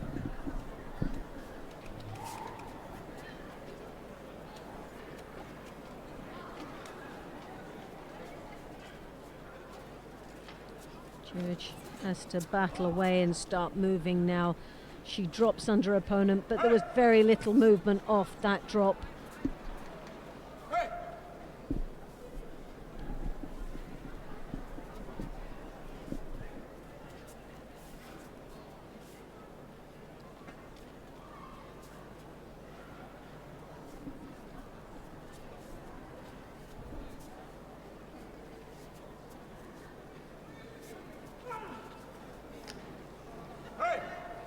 Zerska just broke that grip off strongly, and Čerić is complaining about it, but I didn't see anything untoward. I just think it was just she locked herself in and just couldn't get out. But Čerić trying to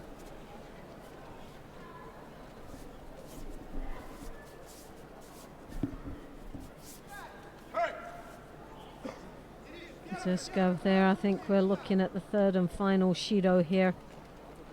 It'll be, and there you have it. Čerić, a hand sokumaki. And Zerska takes the bronze medal for Azerbaijan. Yeah, it wasn't her finest our Larissa Cherik. She normally brings a lot more to the party than this. Kinzerska made things difficult for her, actually. There was a little bit more movement from her than there normally is. You know, she was strong and difficult to move. And, you know, maybe something is ailing Larissa Cherik because she wasn't her normal self. In any case, it's Kinzerska who takes that bronze medal. We'll be back with the final after these highlights.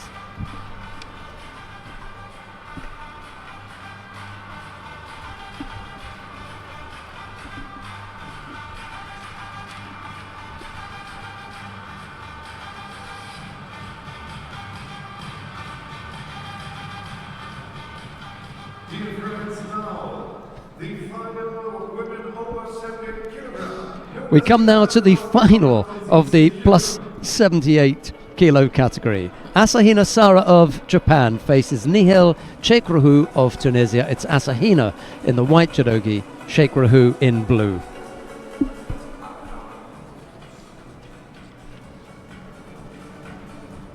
Well, Asahina, 21 years of age, world ranked number 2, world champion, open, gold medalist, and in Tokyo Grand Slam was the gold medalist, and in the World Championships in September last year was silver medalist. Chekrohu of Tunisia in Tunis picked up the bronze medal in the World Championships Open, also a bronze medal, but this final hour went for the Rio Olympic Games where she picked up the 7th place. Now for Chekrohu, 4 silver medals but has never won a Grand Slam title. 4 silvers, will it be a gold today? Well, there you have a lively Japanese lady there. That's the routine. You've seen it. Is that what she does? Every time. I've never noticed that before. Every time. Goodness me. Red back patch for the World Open champion, Asahina Sara. Well, she hasn't been firing on all cylinders today either, so let's hope that this picks up in the final. Thought about the Makikomi there, didn't she, Chekrohu? Oh yeah, she thought about it, started to engage into it and then came out, which is sometimes very dangerous, but attempt there of a drop. But your first initial thoughts in the engagement of this contest is Chekrohu looking really determined to win this gold medal. Starts off very positive.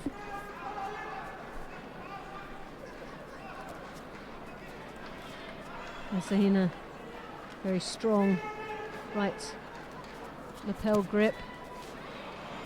That opts for the 2 lapels, trying to get a reaction off the Tunisian.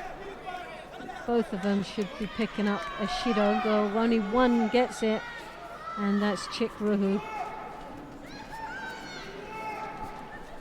Which I'm surprised because Asahina, all she had was the double lapel grip, and she was only moving. She wasn't actually attacking. She was trying to get a reaction, but there was nothing following up from those grips.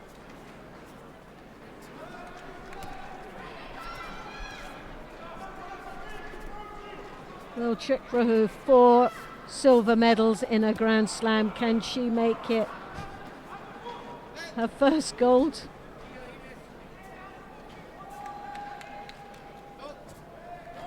Oh, I think it'll be an accumulation of Shidos here.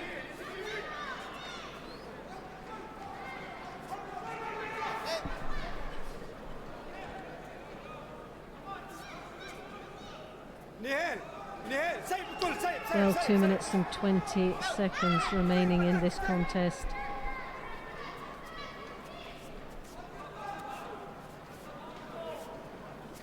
Chekrohu comes through, she barges past the defences of the Japanese. Needed to follow it through and be gutsy enough to put an attack in, but as you can see, the gi's over the head. Asahina was trying to put the gi back on. She wanted to execute some waza there, but couldn't get the gi over. Haven't seen that before. get it back on. 2 penalties picked up by Sheikh Rahu, just the one by Asahina. We've got a little under 2 minutes to go. Sheikh Rahu there, as you can see, another strong grip coming in the inside, trying to get past the strong defences of, as you can see, the Japanese left hand there on that lapel. But oh no, it's looking a little bit untidy now, and could be just a matter of time for the Tunisian.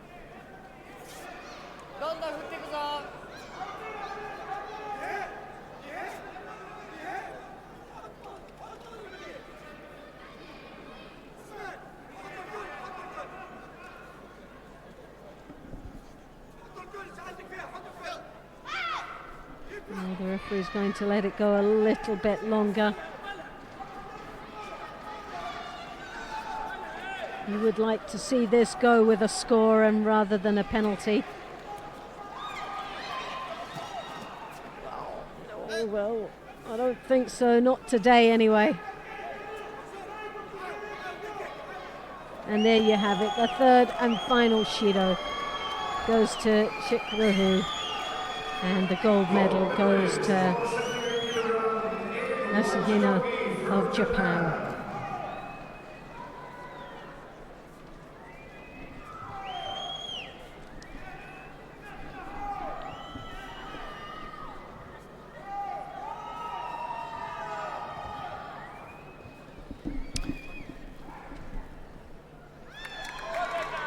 No, they've cancelled that one. Okay. They're going to let Sheikh Rahu continue for a little bit longer.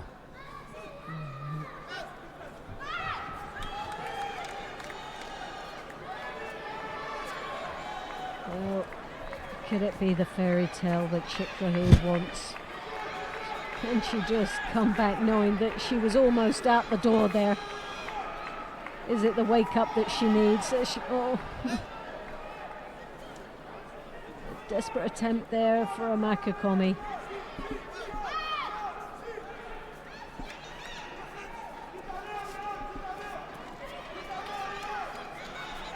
As you can see with the left hand on the lapel, she comes through the defences of the Japanese, but can she do something with it? Sasai attempt there from the Japanese.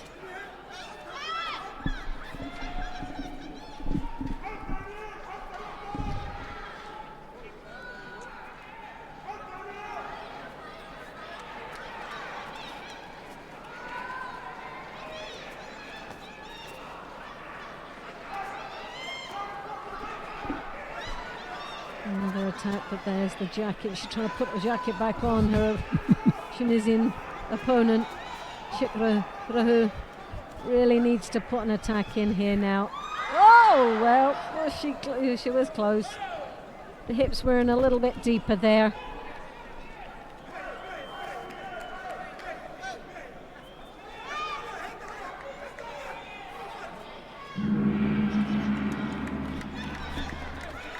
Neither fighter able to come up with a score during normal time. We're going to have a golden score period. 2 penalties picked up by Sheikh Rahu, just the one for Asahina. Well, Sheikh Rahu, as you can see, that right hand coming onto the collar. Can she secure it? And she's attempting there for the Osoda Makakomi. Asahina's tried the Sasai a few times, hasn't she? Without any success. And there you have it, the third and final Shido definitely has to go to Sheikh Rahu. And the win and gold medal goes to Japan. A lot of effort there, was desperate try there for the Tunisian, but it wasn't. She couldn't just get past the strong defences of the Japanese.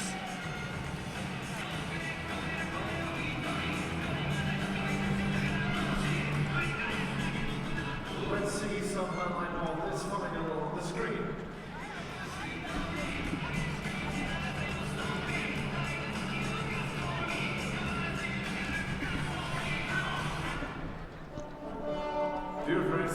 We've got the awarding ceremony for the men in the under 100 kilo category about to get underway now. Medals will be presented by former WWE Intercontinental Champion and IGF guest, Mr. Natalie. And the medals are being presented by Anthony Corelli.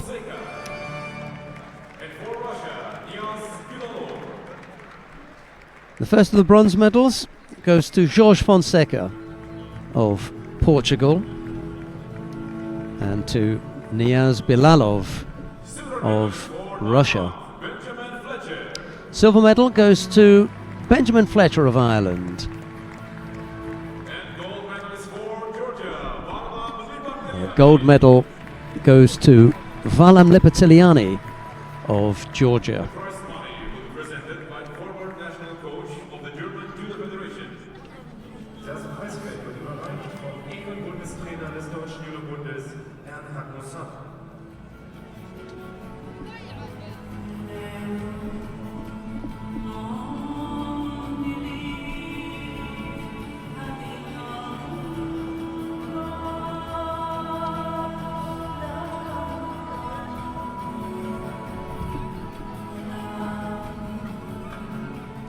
And the mascots will be presented by Sport Director of the German Judo Federation. Die Maskottchen werden überreicht vom Sportdirektor des Deutschen Judo-Bundes, Herrn Marc Borchardt.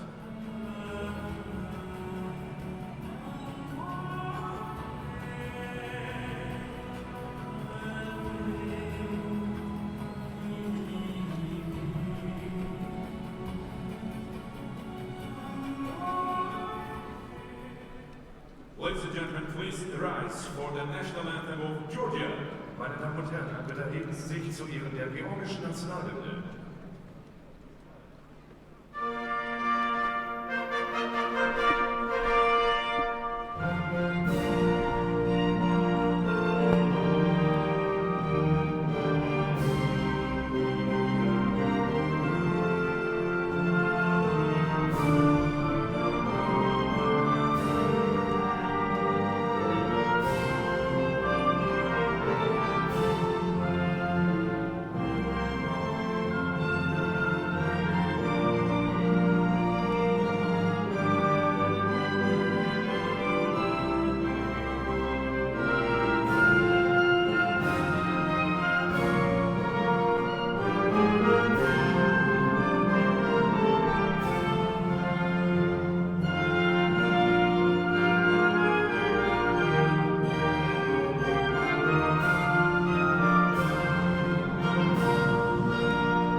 Thank you very much. Now, family picture with VIPs and judoka.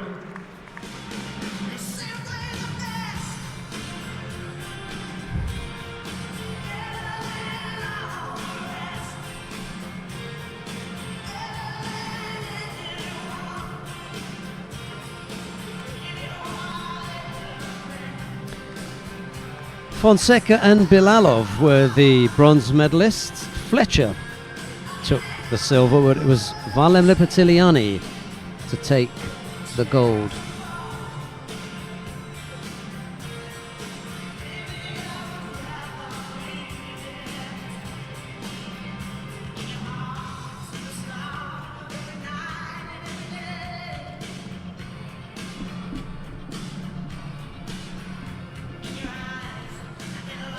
Right, we come now to the first of the bronze medal matches in the plus 100 kilo category. Bekbalat Toktoganov of Kyrgyzstan faces teammate Luri Krakovetskyl. And I suppose the only time that you're going to hear that mentioned is in a national championships in Kyrgyzstan. I haven't seen two Kyrgyz men go head to head in an IGF event. That's the first. That's the first time for me. Let's see how they get on. Not a great deal of background on Toktoganov.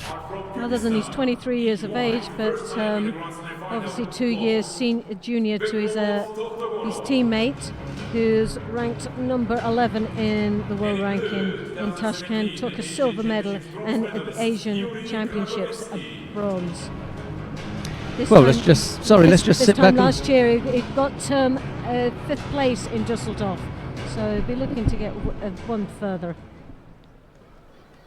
So it'll be interesting to see how these two battle away.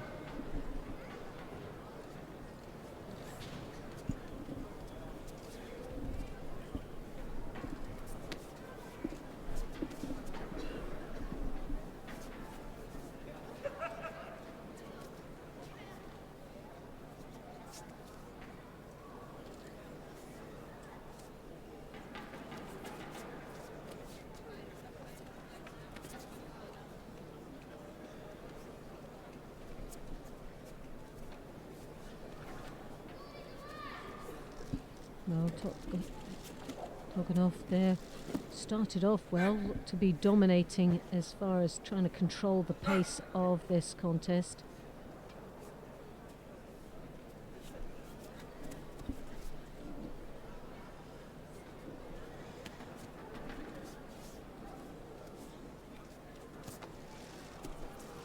Oh!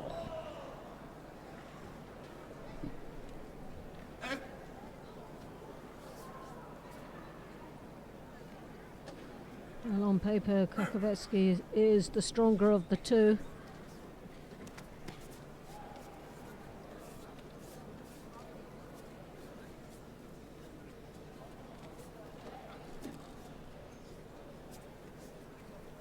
Strong grips there from Togodov. Really given the battle here. And looking the more convincing for wanting this bronze medal. Uchimata attempt there.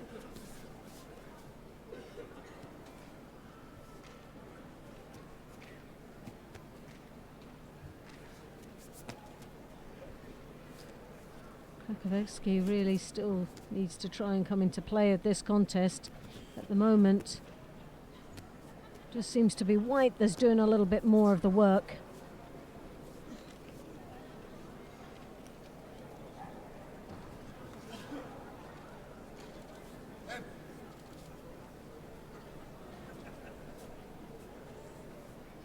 Well, Krakovetsky and, well, both of them pick up a Shido apiece now.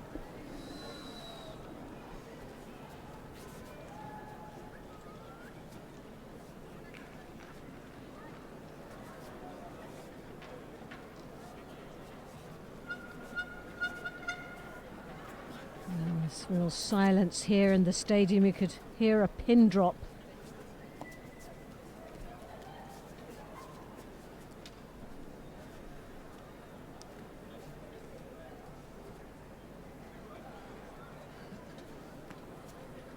Toganov there, as you can see, has the high left hand high collar grip there. Looks to be the more controlling of the two. There's the hip in, but still nowhere closer to scoring.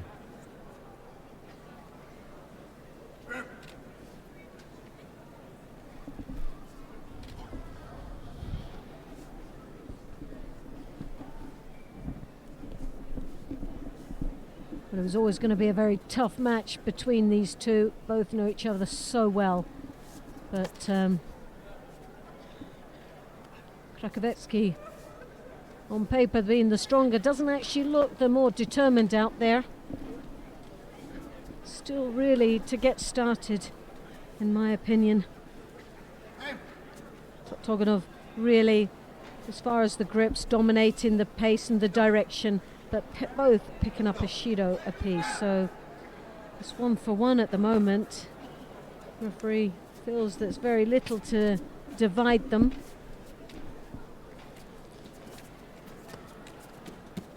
Oh, there you have, oh, so close. Well, that's most probably one of the better attacks from either one of these athletes. We have just under half a minute remaining in the contest. Twice in the contest, and there's a third time that Toganov has shown movement that suggests that, you know, he's got something about him. There's a nice Uchimata effort from Krakovetsky, well, but that's the first one, isn't it, really, when we're looking at it? First attack.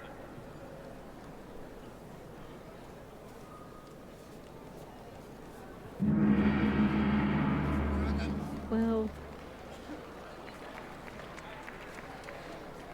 It goes into this golden score now as 2 Shidos apiece.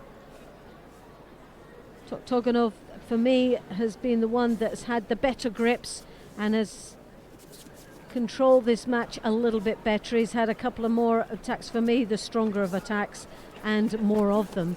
We've had a couple of Uchimatas from Krakowecki, but again, there's another couple of attacks there coming from White.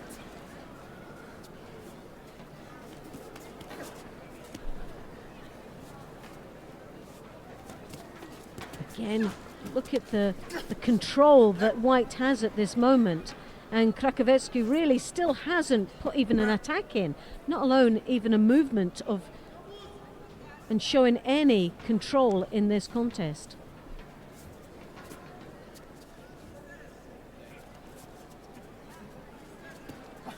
Again, another attempt, one more strong attack there.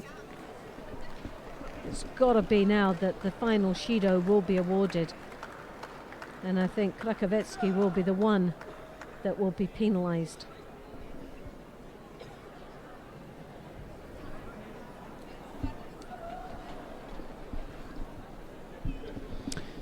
Yeah, well, it certainly looks that way. And the other thing is that Toktoganov has worked really hard. They haven't been the strongest or most threatening of attacks that we've seen in the weight category, but he's been busy. He's been really putting himself out. Right from the beginning of this contest, though, Toktoganov has been the one that has led this contest. No, he hasn't managed to get a score, but he has taken control of the contest. This is his first medal for Toktoganov in a Grand Slam. Congratulations. And Toktoganov takes his first medal in a Grand Slam.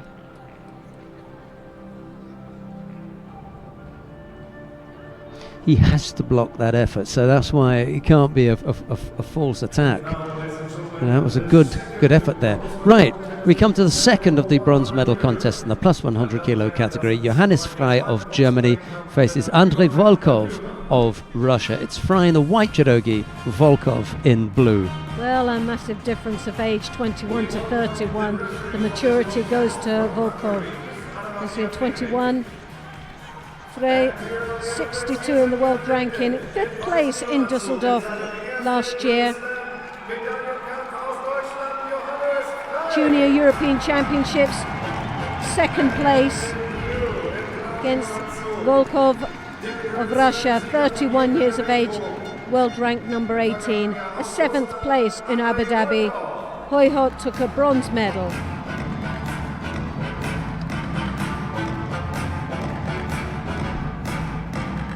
Well, for the German crowds here, this is what they want to see, a bronze medal stay in Germany.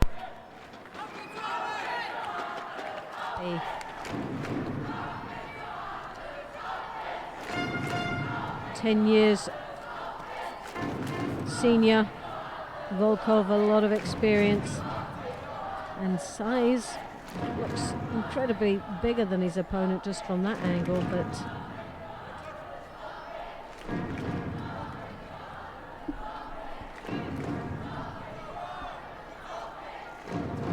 both straight away picking up a Shido.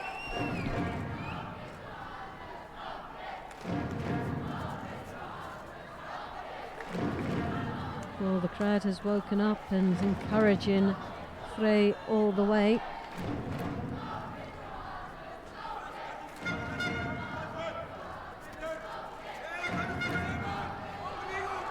Frey taking that sleeve, as you can see, with the left hand, drawing his opponent down into the Niwaza. On his back, trying to look for an opening there. Volkov just dismisses him as quickly as he went down.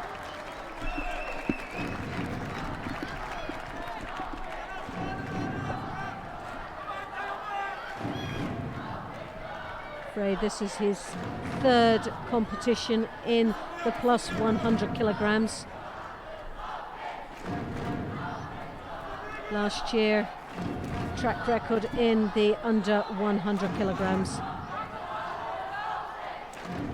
And a nice, for a young lad of 21, already making a nice transition into the new weight category and into a senior division.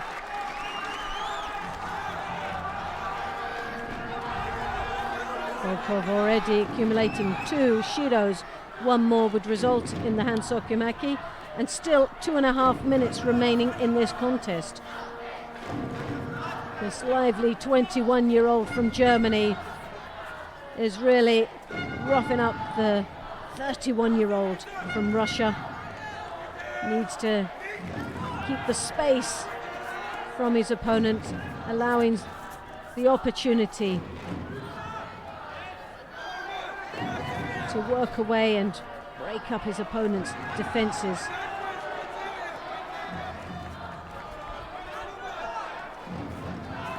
He needs to keep his head up. He doesn't want to start dropping down. Obviously will start becoming quite tired. He's put a lot of work in these first 2 minutes. Dominated this contest.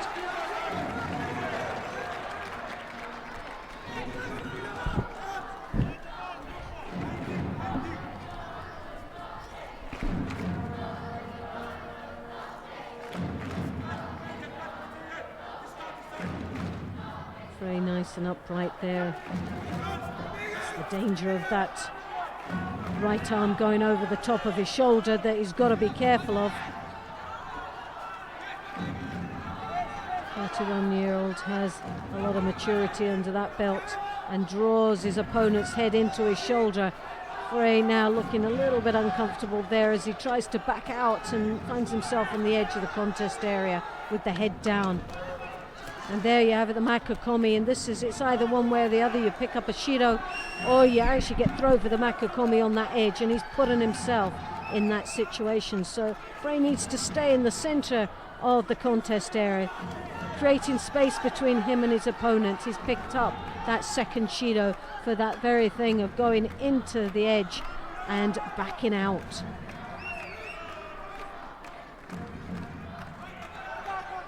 So we're into the last minute, 44 seconds remaining, 2 Shidos apiece. One more would disqualify either one of these athletes. But the Russian is now starting to become stronger as he's got the head of Frey down now, making him look quite passive. And a bit of frustration now starting to set in with the German.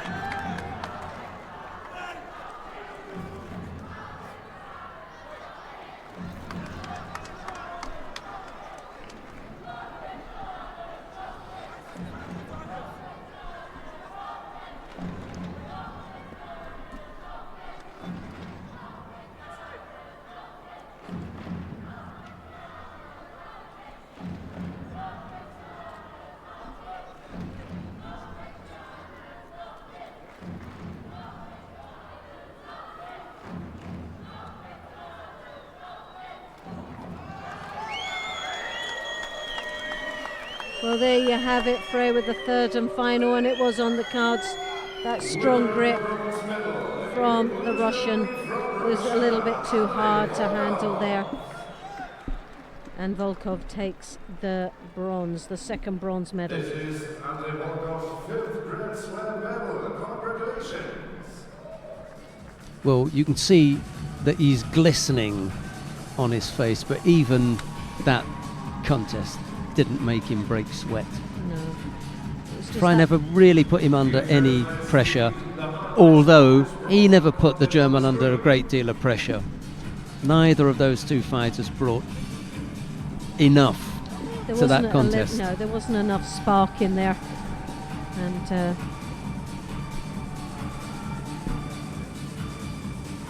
it was all about who could control who in that contest.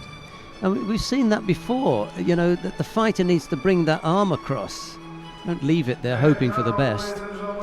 Right, we come now to the final of the plus 100 kilo category. Hawazawa Hisayoshi of Japan faces Ojitani Takeshi, also of Japan. It's an all-Japan final for this last medal contest. And here is Loretta Kusak-Dora. Well, Harasawa obviously has the edge here. They've fought each other and it's a win to Harasawa, he'll know that. But both these athletes will be wanting to redeem themselves. At least it's a gold and silver that will go to Japan. The 25-year-old Harasawa in Düsseldorf last year took the silver medal.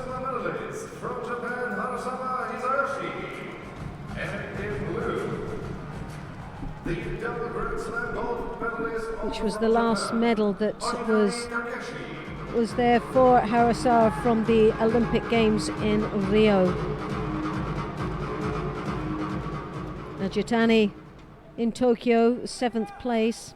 Didn't medal in the World Championships, but took a 3rd place in the World Open Championships.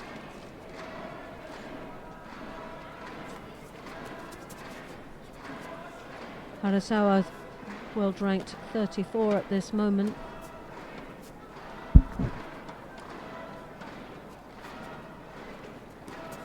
Olympic silver medalist, well, like I said, has the slightest edge over his opponent.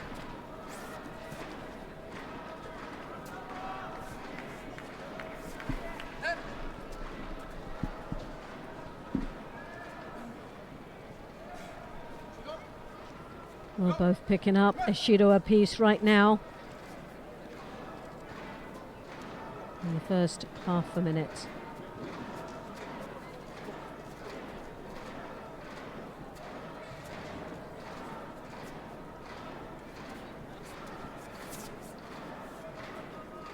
Ajitani doing a little bit of the chasing, trying to get the upper hand on the grip as he reaches high onto the collar of Harasawa.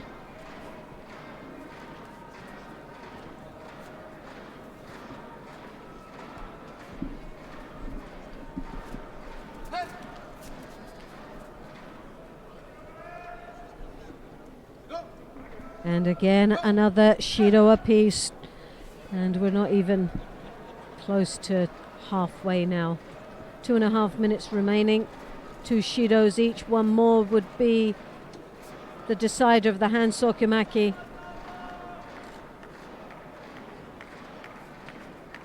Harasawa, as you can see there, with the right hand on the collar, trying desperately to get his opponent's right sleeve. Real battle of the kumikata here.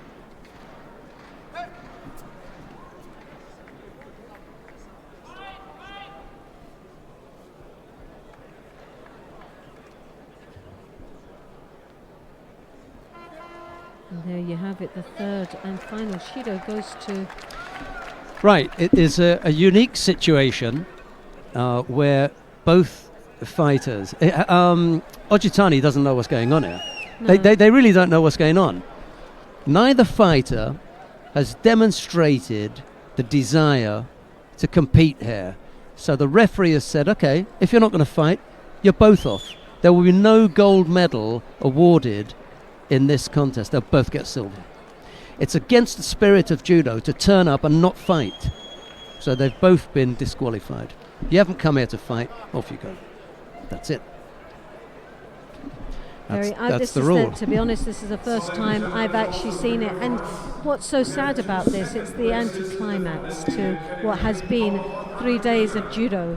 Well, don't worry, Loretta, it's the first time I've seen it as well. I've never seen it. All I can do is explain what the situation is. When it comes to a point where the referee can decide one fighter or the other is more guilty, yes, then they'll penalise that one. In this case, neither wanted to grip up, neither wanted to fight.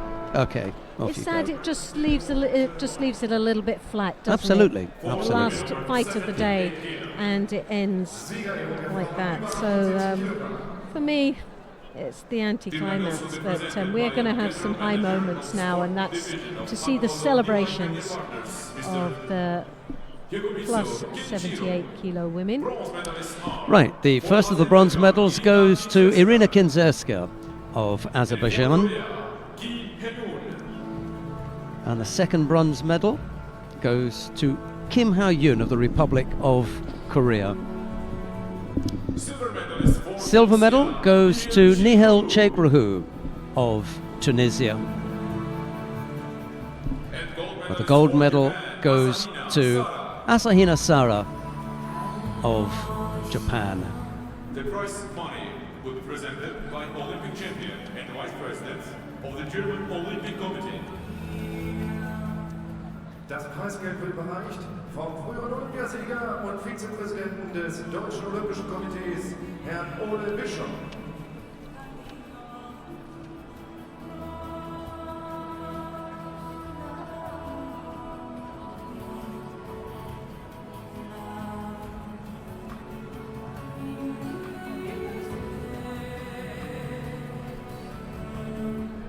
Mascots will be presented by Vice President of the German Judo Federation.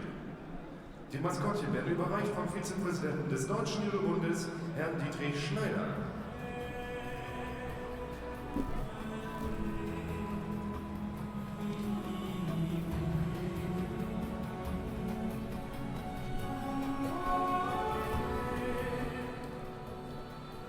Ladies and gentlemen, please stand for the national anthem of Japan. And now the national anthem of Japan.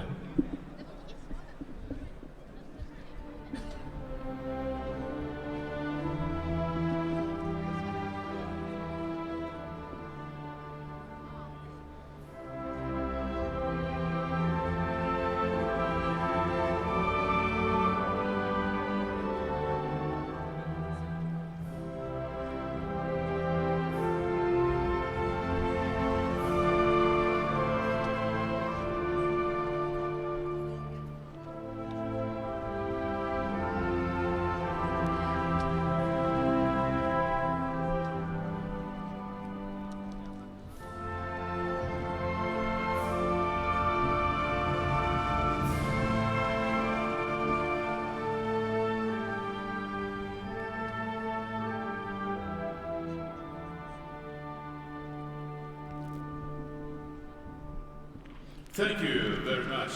Now, family picture with VIPs and judoka.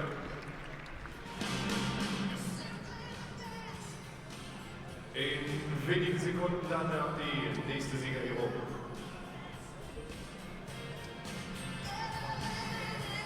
Bleiben Sie noch einen Augenblick bei uns für die letzte Siegerehrung, die sicherlich in dieser Art und Weise. Right, we're going to have some highlights before we come back with the awarding ceremony for the men in the plus 100 kilo category. Stay with us.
friends, please stay with us. We're waiting for the last awarding ceremony for men over 100 kilos.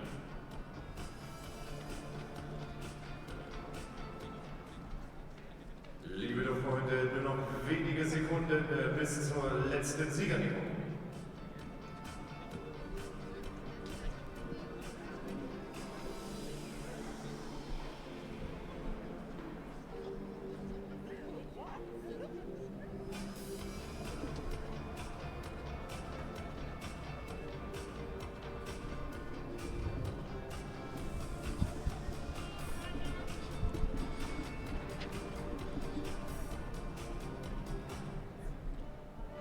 Dear friends, the last awarding ceremony for men over 100 kilos.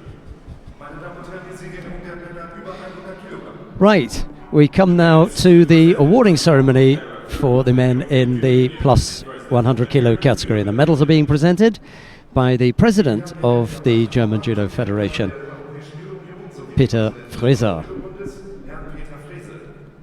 Bronze medalists are for Russia, Andrei Volkov. The bronze medals go first of all to Andrei Volkov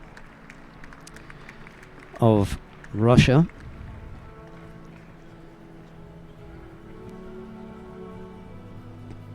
And also to Bekbolat Toktoganov of Kyrgyzstan. Silver medalists from Japan, Ojitani There will be 2 silver medals awarded here, and they go first of all to Ojitani Takeshi of Japan, and also to Harazawa Hisayoshi, also of Japan.